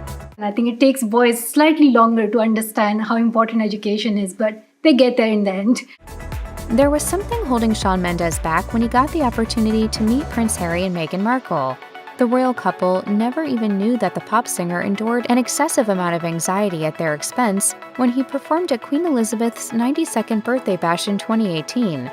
He later described what happened when he stopped by the Ellen DeGeneres show. As he recalled, "This is going to be my biggest regret forever. I was walking down the halls and I see them in one room." Mendes thought that striking up a conversation with Meghan would be easy. For one thing, he mistakenly believed that she was Canadian like him, possibly because she lived in Toronto while filming Suits. But he didn't get a chance to even make that mistake anyway. As he admitted, "I walked in with this confidence, and the second they kind of felt me coming, I just turned around and my body went numb. I've never been so starstruck like that." Usually, and I don't freak out like that, but I was surprised by how nervous I got in front of them, so yeah. Before all that, Mendes had already survived an even more uncomfortable encounter with the Queen, as she didn't acknowledge his presence backstage. As he revealed, "You're not allowed to speak to her unless she speaks to you first." So it was like this very 10 minutes of just awkward silence. It was super weird. In 2016, Prince Harry enlisted Rihanna's help for the noble cause of encouraging people to get tested for HIV. Harry was in the pop star's home country of Barbados when he hastily arranged for the two of them to get tested together for World AIDS Day. The goal was to demonstrate how quick and easy the process is. He'd reportedly discussed the idea with her just one night prior after meeting her at a concert. The British prince and the pop princess also toured part of the capital of Bridgetown together. They were joined by an HIV counselor who told them some of the locals' favorite myths about the sex lives of royals, one of which is that they just don't have sex. Harry tried to steer the conversation in a more safe-for-work direction by asking if they also believe that royals have blue blood. But instead of receiving an answer, he had to stand there with Rihanna and hear another myth about how the royals don't have oral sex either. That sounds plenty embarrassing, but we're guessing that Harry's face was even redder in 2018 when Rihanna shared her expert advice on what he and Meghan Markle should wear on their wedding night. As she told Entertainment Tonight, "You could do whatever you want. It depends on how savage you want to be." When you play a member of the royal family on Netflix's The Crown and then encounter an actual royal, it must be nerve-wracking, especially when the royal is loyal viewer Prince Harry. Do you fact-check it while you watch it? Yes, I do, actually. But as Harry revealed during a 2021 appearance on The Late Late Show, he doesn't mind how the show exercises artistic license with the lives of his family members, as it still manages to capture the essence of royal life. I'm way more comfortable with The Crown than I am seeing the stories written about my family or my wife or myself. Harry is so cool with the show, in fact, that he even had a little bit of fun with one of its stars. Matt Smith played Harry's late grandfather, Prince Philip, on seasons 1 and 2, and he learned about Harry's viewership in an unforgettable way during a polo match. And he rocked up to me and he went, "Granddad." Granddad? Yeah, because he'd watched the show. He'd watched the show. Smith also revealed that a friend of his once asked the real Philip if he watched the show. I have to ask, have you watched The Crown? And apparently turned around to him and went, "Don't be ridiculous." What makes a diva? Is it all about over-the-top demands? Or is it more about the ability to sing like nobody else? According to Mariah Carey, it's all about how you wear the word. As she declared to The Guardian in 2020, "You think in the grand scheme of things in my life that really matters to me, being called a diva? I am that's right." But while Carey is a diva and proud of it, it got a little awkward when she tried to apply the same label to Meghan Markle. As the pop star put it during an appearance on Markle's podcast Archetypes, "You give us diva moments sometimes, Meghan." Meghan then shared her reaction to that remark by explaining to her listeners, "It stopped me in my tracks. I started to sweat a little bit. I started squirming in my chair in this quiet revolt, like, wait, what? No, what? How? But how could you? That's not true." Meghan revered Carey, and the idea that her idol might view her in a negative light was devastating. Luckily, Carey saved the Duchess from a sleepless night by explaining that her idea of a diva is someone who is poised, confident, and stylish. As she tweeted, "Yes, I called her a diva in the most fabulous, gorgeous, and empowering meaning of the word." When they voiced Timon and Pumbaa in 2019's The Lion King, Billy Eichner and Seth Rogen got to be best friends with royalty. But they later learned that properly greeting Prince Harry and Meghan Markle wasn't as simple as offering them a rotten log teeming with tasty bugs.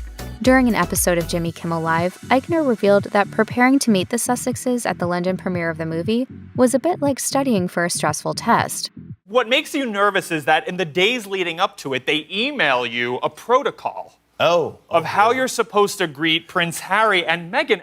Eichner and Rogan also wondered what would happen if they didn't follow protocol when meeting the Sussexes.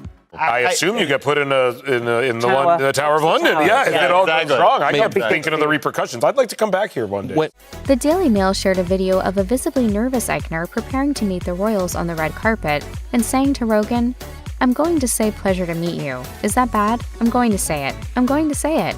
Eichner later confirmed on Twitter that he indeed settled on this greeting, and he wasn't shackled, hauled off, or thrown in a cell. As he recalled, they were both super down-to-earth and lovely.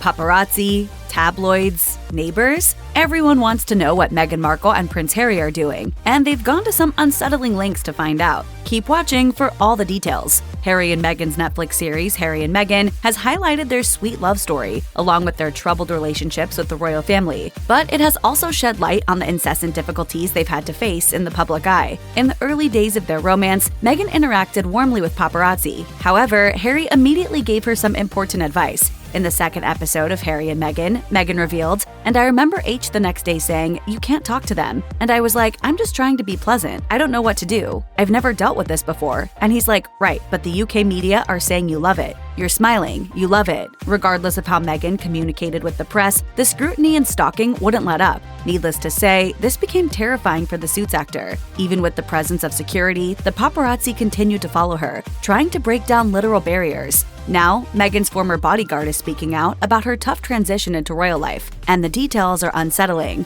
Steve Davies, Meghan Markle's former bodyguard, recently sat down with Breakfast Television to talk about the challenges she faced with safety. Once it was announced that Meghan and Prince Harry were together, NBC Studios asked Davies to supply security protection for Meghan. Davies described the constant chaos that took place, particularly regarding the paparazzi's attempts to impede on Meghan's privacy. He shared, "We had neighbors complaining because paparazzi be knocking on the window and knocking on the door, asking if they could get into the bedroom that was looking over the garden to get shots."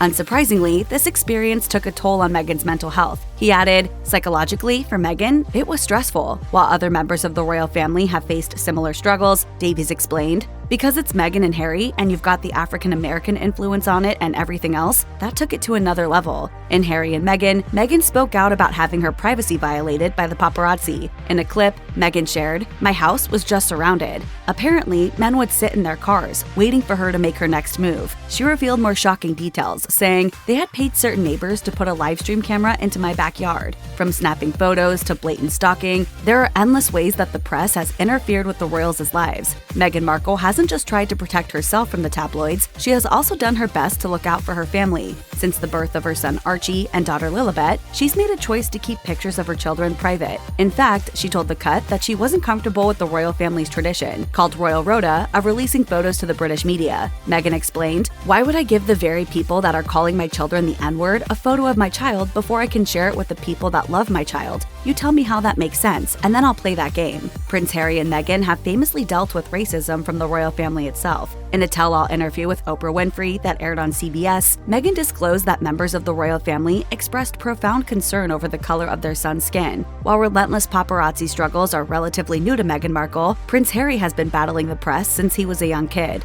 In an excerpt from Harry and Meghan, Harry recalled how his mother, Princess Diana, would often face the paparazzi and beg them to leave her children alone. In a 1995 clip from a family ski trip, she pleaded, "Please leave. As a parent, could I ask you to respect my children's space?" In a confessional, Harry explained, "Paparazzi used to harass us to the point of where we had to be forced into smiling and answering questions to the traveling press pack, and that made me feel really uncomfortable from the get-go." According to Town & Country, Harry and Meghan have addressed the tabloids on multiple occasions, releasing statements that condemn their, quote, bullying. In one instance, they filed a lawsuit alleging that drones and helicopters took photos of their son Archie. In an open letter shared in 2019, Harry wrote, "There comes a point when the only thing to do is to stand up to this behavior because it destroys people and destroys lives. Put simply, it is bullying, which scares and silences people." Harry then asked the media to take responsibility for their appalling actions, adding, "We all know this isn't acceptable at any level. We won't and can't believe in a world where there is no accountability for this." Salty attitudes, bad habits, and a duchess trapped in a palace. When it comes to Prince Harry and Meghan Markle, it's hard to separate fact from fiction.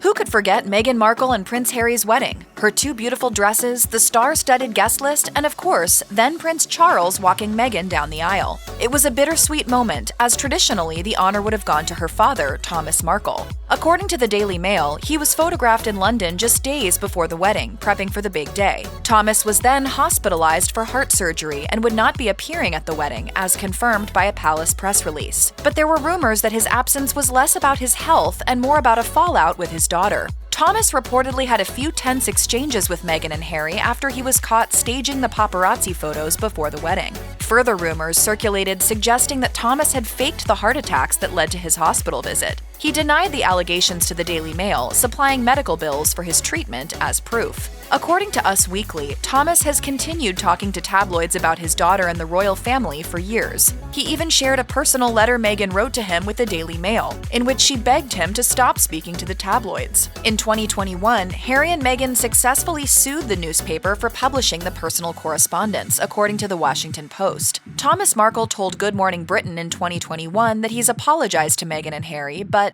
bottom line is I've never heard back from Meghan or Harry in any way, shape, or form.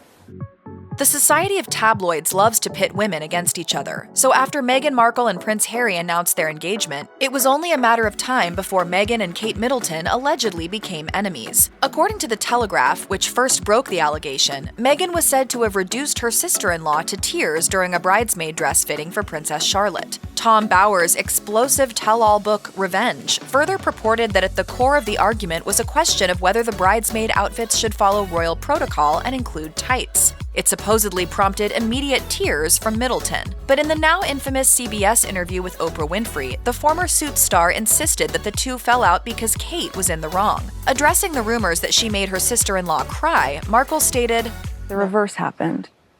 And I don't say that to be disparaging to anyone." Markle also stated that the week up to the wedding was difficult and added, she was upset about something, but she owned it and she apologized. As of 2022, tabloids have continued to stir the pot between the two. A year earlier, there were reports that the two had made an effort to amend any wrongdoing after Meghan gave birth to her daughter Lilibet. But according to Us Weekly, we have yet to see them interact in public in a meaningful way. If they've buried the hatchet, then the reportedly complicated relationship between their respective husbands doesn't help matters. The rumor that Prince Harry and Prince William had a falling out has persisted for a long while, but as it goes, the exact details remain murky. While some think it started when William warned his brother against marrying Meghan, others believe the final straw for Harry was when William refused to speak up in his wife's defense. According to Stylecaster, there were online theories that William was leveraging the bad press surrounding Meghan to distract from his own rumored affair. But The Telegraph reported that Harry and Meghan's decision to move to the States and talk about the family's private lives with Oprah Winfrey didn't sit well with William.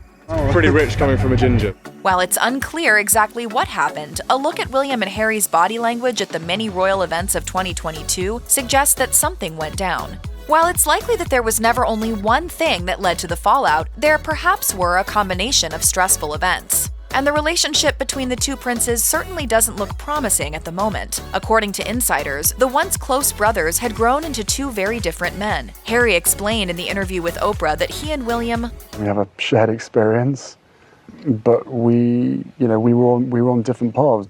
A source told Us Weekly, William doesn't know who Harry is anymore, and the trust between them is strained. They'll never recover from the damage that has been done.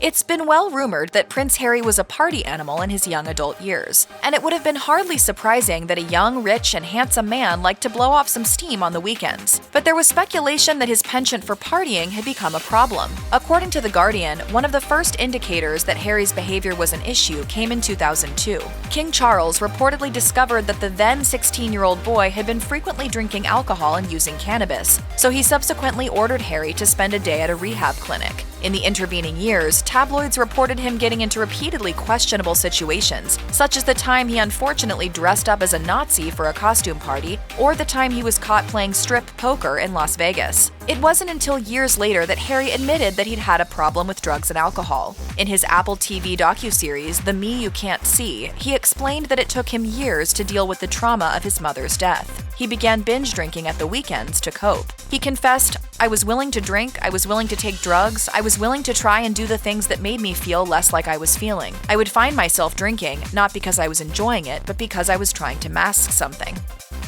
As soon as Meghan Markle and Prince Harry got married, it seemed like the new Duchess didn't quite fit in. The scrutiny that came with her new title was totally new to the former television star, as was palace culture. And while she played the part well in public, there were rumors that she failed to adjust to royal life behind the scenes. Royal expert Professor Pauline McLaren told The Express, "As an outsider, Meghan did find it very, very difficult to adapt. Of course, Meghan is a very independent career woman, so it is unsurprising that she didn't fit in. I don't really think you could expect an American to really understand that, or the need for that, or actually to want to do it."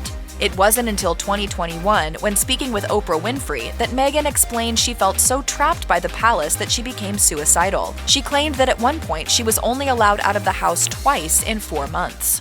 I know there's an obsession with how things look, but has anyone talked about how it feels?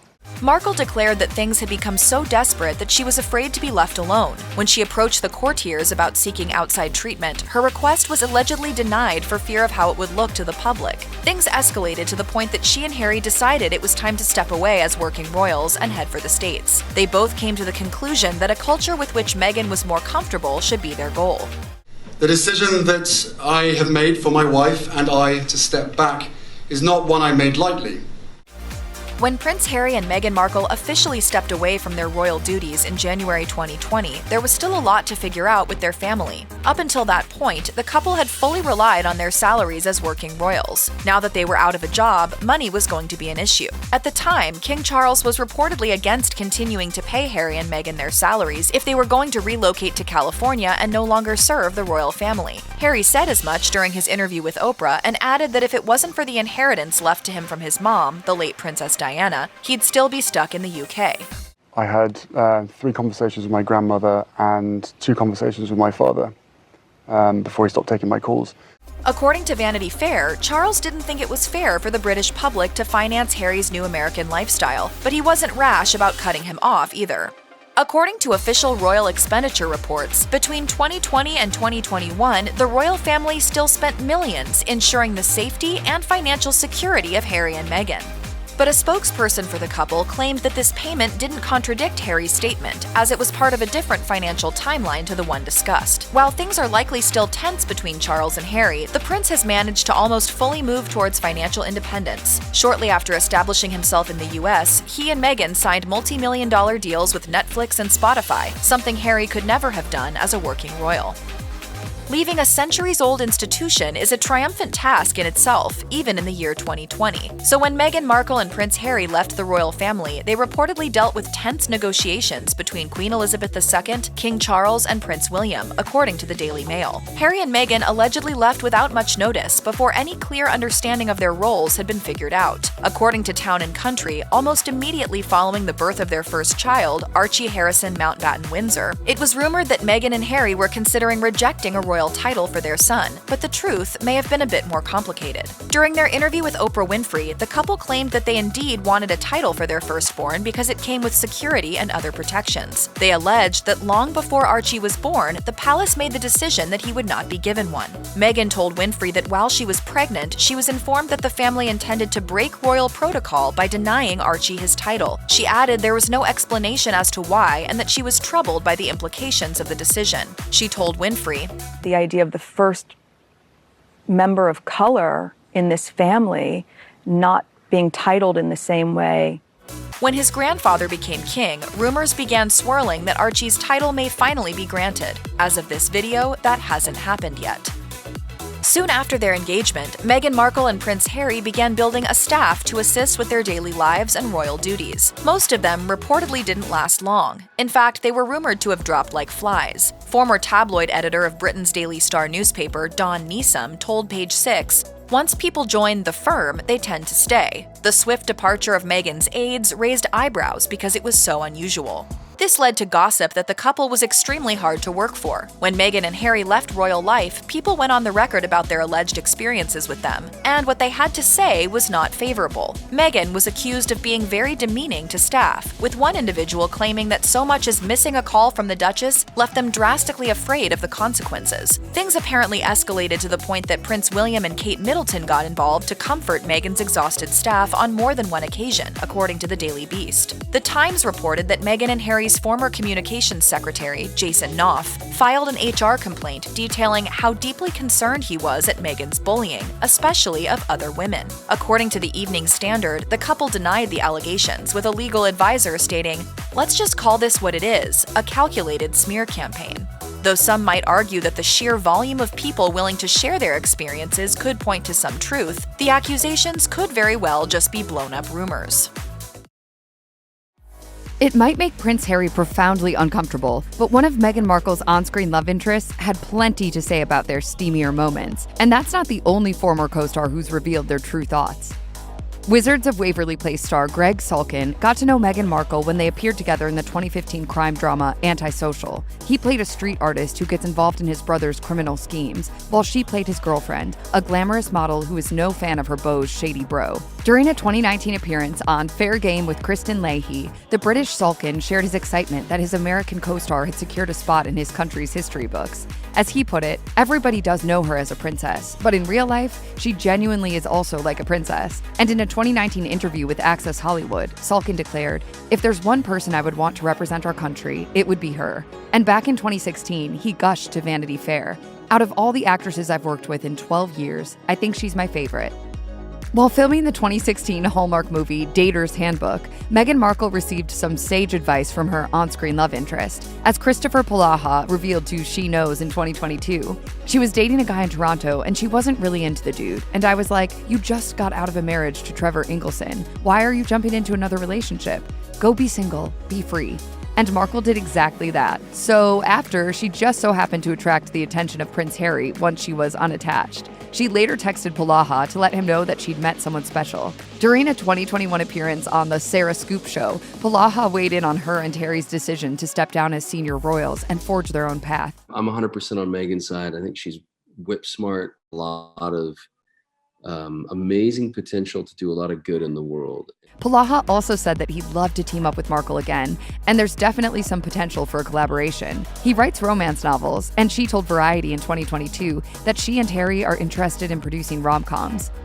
Wendell Pierce played Meghan Markle's father on Suits, and he has fond memories of working alongside her. During a 2018 appearance on Harry Connick Jr.'s talk show, Pierce revealed that she used to speak about her royal beau in code to keep the relationship on the down low. Your life is going to change, but always know, no matter where you are, I will always be your loving fake father. Then, in a 2021 interview with the UK radio station LBC, Pierce addressed the topic of Meghan and Harry stepping away from their royal duties. As he put it, "It is quite insensitive and offensive that we are all complicit in this sort of palace gossip. In the midst of so much death, I think it is insignificant." When the Daily Mail started twisting what he said as criticism directed towards Markle, Pierce responded by tweeting, "I never was interviewed by the Daily Mail, and their story manipulated my words in a radio interview. As I told Meghan, I support her and wish her all the best." In 2005, Meghan Markle and Simon Rex both appeared on the UPN sitcom Cuts, and then multiple tabloids wanted to cast the two of them as love interests in real life. In a 2022 interview with The Guardian, Rex revealed that he'd been offered $70,000 to lie about having a sexual relationship with Markle. As he admitted, "I was broke as I really needed the money, but I'll be on food stamps before I do that." Rex alerted Markle about the slimy offer, and to thank him for refusing to play the tabloid's dirty game, she wrote him a letter that said, "It's nice to know there are still good people." The note was so meaningful to Rex that he had it framed. Markle once told Good Housekeeping that she had a side hustle as a calligrapher, so we're sure the letter was worthy of that frame. It's so funny that we live in a time where everyone's like, it's such a big deal. I just did the right thing, you know? In a 2018 interview with Entertainment Tonight, Abigail Spencer revealed that she and Meghan Markle are more than just close friends. They also have the exact same birthday. The two of them appeared on Suits together, but they actually first connected when they were auditioning for a different project years earlier. As Spencer recalled, "She was just so stunning, and there was just something about her." After The Times published its 2021 report about the bullying accusations a palace advisor made against Markle, Spencer defended her friend in a lengthy Instagram post. When they reconnected after not seeing each other for a while, Markle integrated herself into Spencer's new group of friends, who were instantly charmed by her warmth and attentiveness. Spencer also revealed, "She's been there for me and physically held me in my darkest hours. After my dad died, after a gut-wrenching breakup, she brought me into her home and nursed me back to health.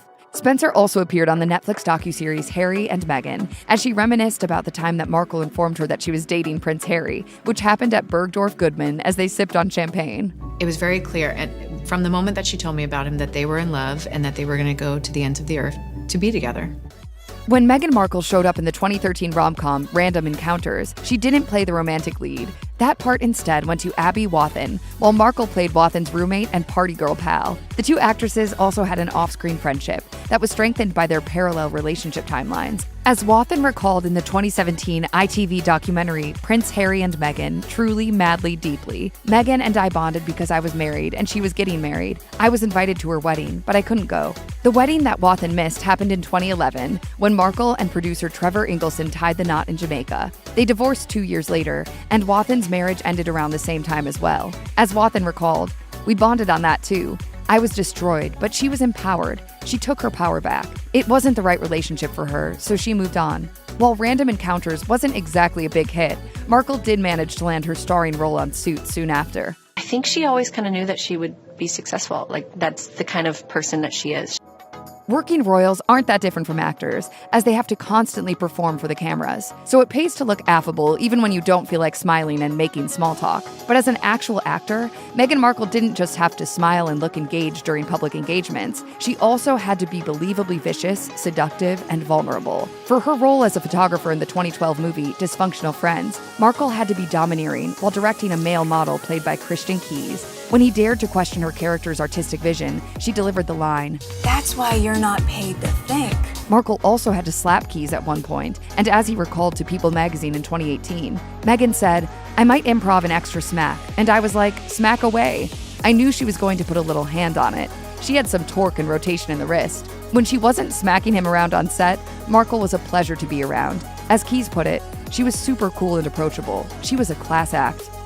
From 2006 to 2007, Meghan Markle appeared on the game show Deal or No Deal as one of the models who stood smiling on stage next to a briefcase. But she didn't exactly find this job to be very fulfilling. As she admitted on her Archetypes podcast in 2022, "I was thankful for the job, but not for how it made me feel, which was not smart." She also mentioned that she didn't want to be valued just for her appearance. Deal or No Deal host Howie Mandel has admitted that he has no memory of Markle from their time working together. However, he has spoken out in support of her after her comments about the show were criticized. As he told Us Weekly in 2022, "I don't think Meghan is complaining. I think Meghan just said she wanted to do more.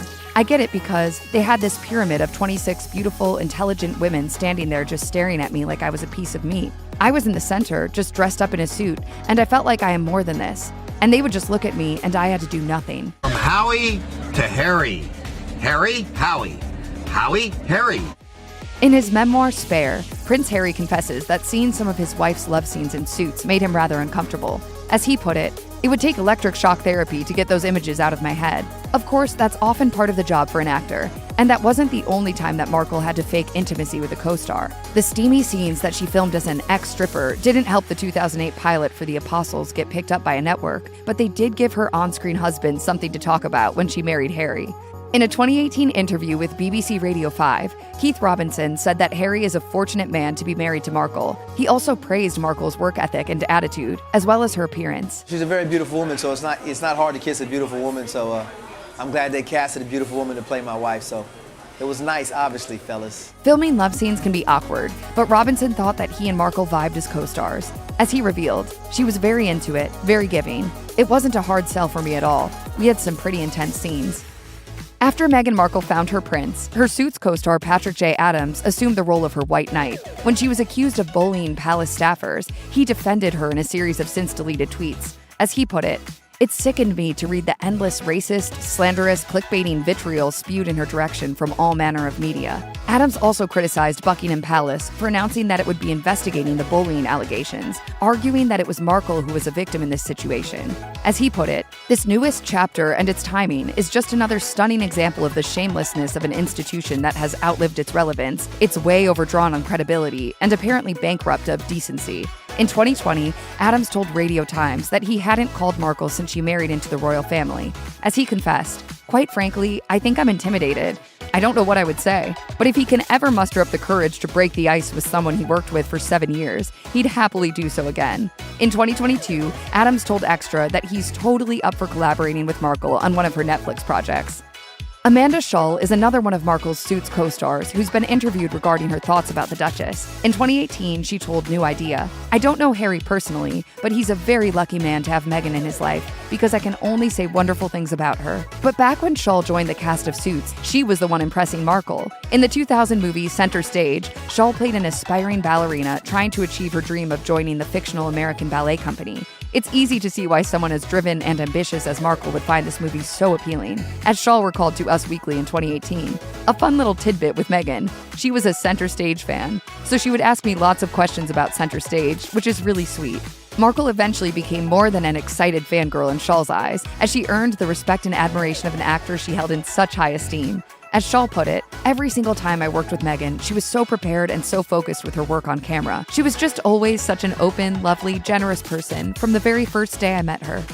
Meghan Markle's Suits castmates weren't bitter when she bid them farewell to embark on her new royal life. Some of them even scored invites to her wedding in May 2018. Before the ceremony, Sarah Rafferty spoke to Today about the cast's close bonds. We were with each other for longer than we went to college or high school with our friends, so we became family in a way. We're still family, so this is a wonderful family. And Rick Hoffman shared a rather heartwarming story. The end of a relationship had left him dateless for a destination wedding in Paris, so Markle offered to be his +1, and they ended up having an absolute blast together. As for Eric Roberts, he came out in Markle's defense after she was accused of bullying members of her palace staff. She's not a bully, in my experience, at all. She could not have been more gracious. D.B. Woodside also found the allegations impossible to believe, as he insisted to Entertainment Tonight. Meghan is one of the sweetest, nicest, most intelligent, thoughtful human beings that I have ever met in my life. The thing about her is she's strong and she's resilient. And if they think that this kind of stuff is going to knock her off her game for very long, they picked the wrong woman to mess with. In the 2011 comedy Horrible Bosses, Meghan Markle plays a FedEx driver who catches the eye of Jason Sudeikis' character Kurt. He tells her that she's too attractive to be delivering boxes and asks her if she's really filming a prank show. Alas, this cringe-worthy attempt at flattery fails to impress. In a 2018 interview with Entertainment Tonight, Sudeikis quipped that all it took was filming that scene to convince him that Markle would someday trade her FedEx cap for a crown. As he put it, she was regal in that moment, and it seemed like she's only gotten better at it. It was great. She was very sweet. By 2020, Meghan Markle's star power had increased exponentially. It was so strong, in fact, that it powered the resurrection of a Comedy Central project that had been gathering dust for nearly a decade. It was called The Boys and Girls Guide to Getting Down, and her castmates included New Girls Max Greenfield and Happy Ending star Adam Pally. As Pally recalled to Access Hollywood, she was very sweet and talented. I think it was disappointing for her when she showed up and found out that I was her love interest and not the other male lead, Max Greenfield. I mean, that is kind of a bummer. If Meghan Markle began acting again today, it's safe to assume that most of her co-stars wouldn't forget their experiences with her. But before her name was in the headlines on a daily basis, she didn't exactly leave a lasting impression on everybody that she worked with. When Us Weekly asked Emmanuelle Chriqui about the 2006 thriller that she and Markle were in together called Deceit, Chriqui responded, "She was in that? I didn't even know that. That is amazing. I had no idea. Mind blown right now. I don't remember that at all. That's hilarious." Nathan Fillion, on the other hand, remembered working with Markle, though he couldn't recall all the details. When Entertainment Tonight asked him about her role in an episode of Castle as a serial killer who wore a Sleeping Beauty costume and dressed her victims up like fairy tale characters, he confessed, "I forgot that she was the murderer, and I'm shocked. I'm shocked." Then there's comedian Russell Brand, who claimed that he snogged Markle in 2010's Get Him to the Greek. But on a 2018 episode of the British talk show Loose Women, he admitted that he doesn't actually remember the supposed kiss, though he does believe that the footage exists. I only know this because I think I saw a clip of it somewhere. Yeah. Despite Brand's recollections, it's worth noting that no such scene actually appears in the final cut of the film. Meghan Markle had a small role as a bartender in the 2010 drama Remember Me, and the star of that film, Robert Pattinson, still remembered her many years later. In the scene, she makes Pattinson's character smirk when she denies his friend a drink, much to his bewilderment. When E! News asked Pattinson to comment on Prince Harry and Markle's engagement in 2017, he said, "Yeah, she seems great. I worked with her as well, so well, she didn't remember me. It's my claim to fame." And when Pattinson was asked if he believed that his history with Markle would score him a wedding invite, he laughingly replied, "Hopefully, Pattinson ultimately didn't attend the wedding, but the snub should hardly be interpreted to mean that Markle didn't enjoy working with him. Quite the contrary, in fact, as she gushed to Her World back in 2013. Oh, he's such a sweetheart. He's a really lovely guy, and a really great example to be able to watch someone who is young, whose stardom has really taken over his life in such a huge way, and yet he's still gracious, humble, and cool. I think that is really endearing. Interestingly enough, Pattinson has another royal connection to Markle, as he was reportedly once considered for the role of Harry in a biopic called The Spare.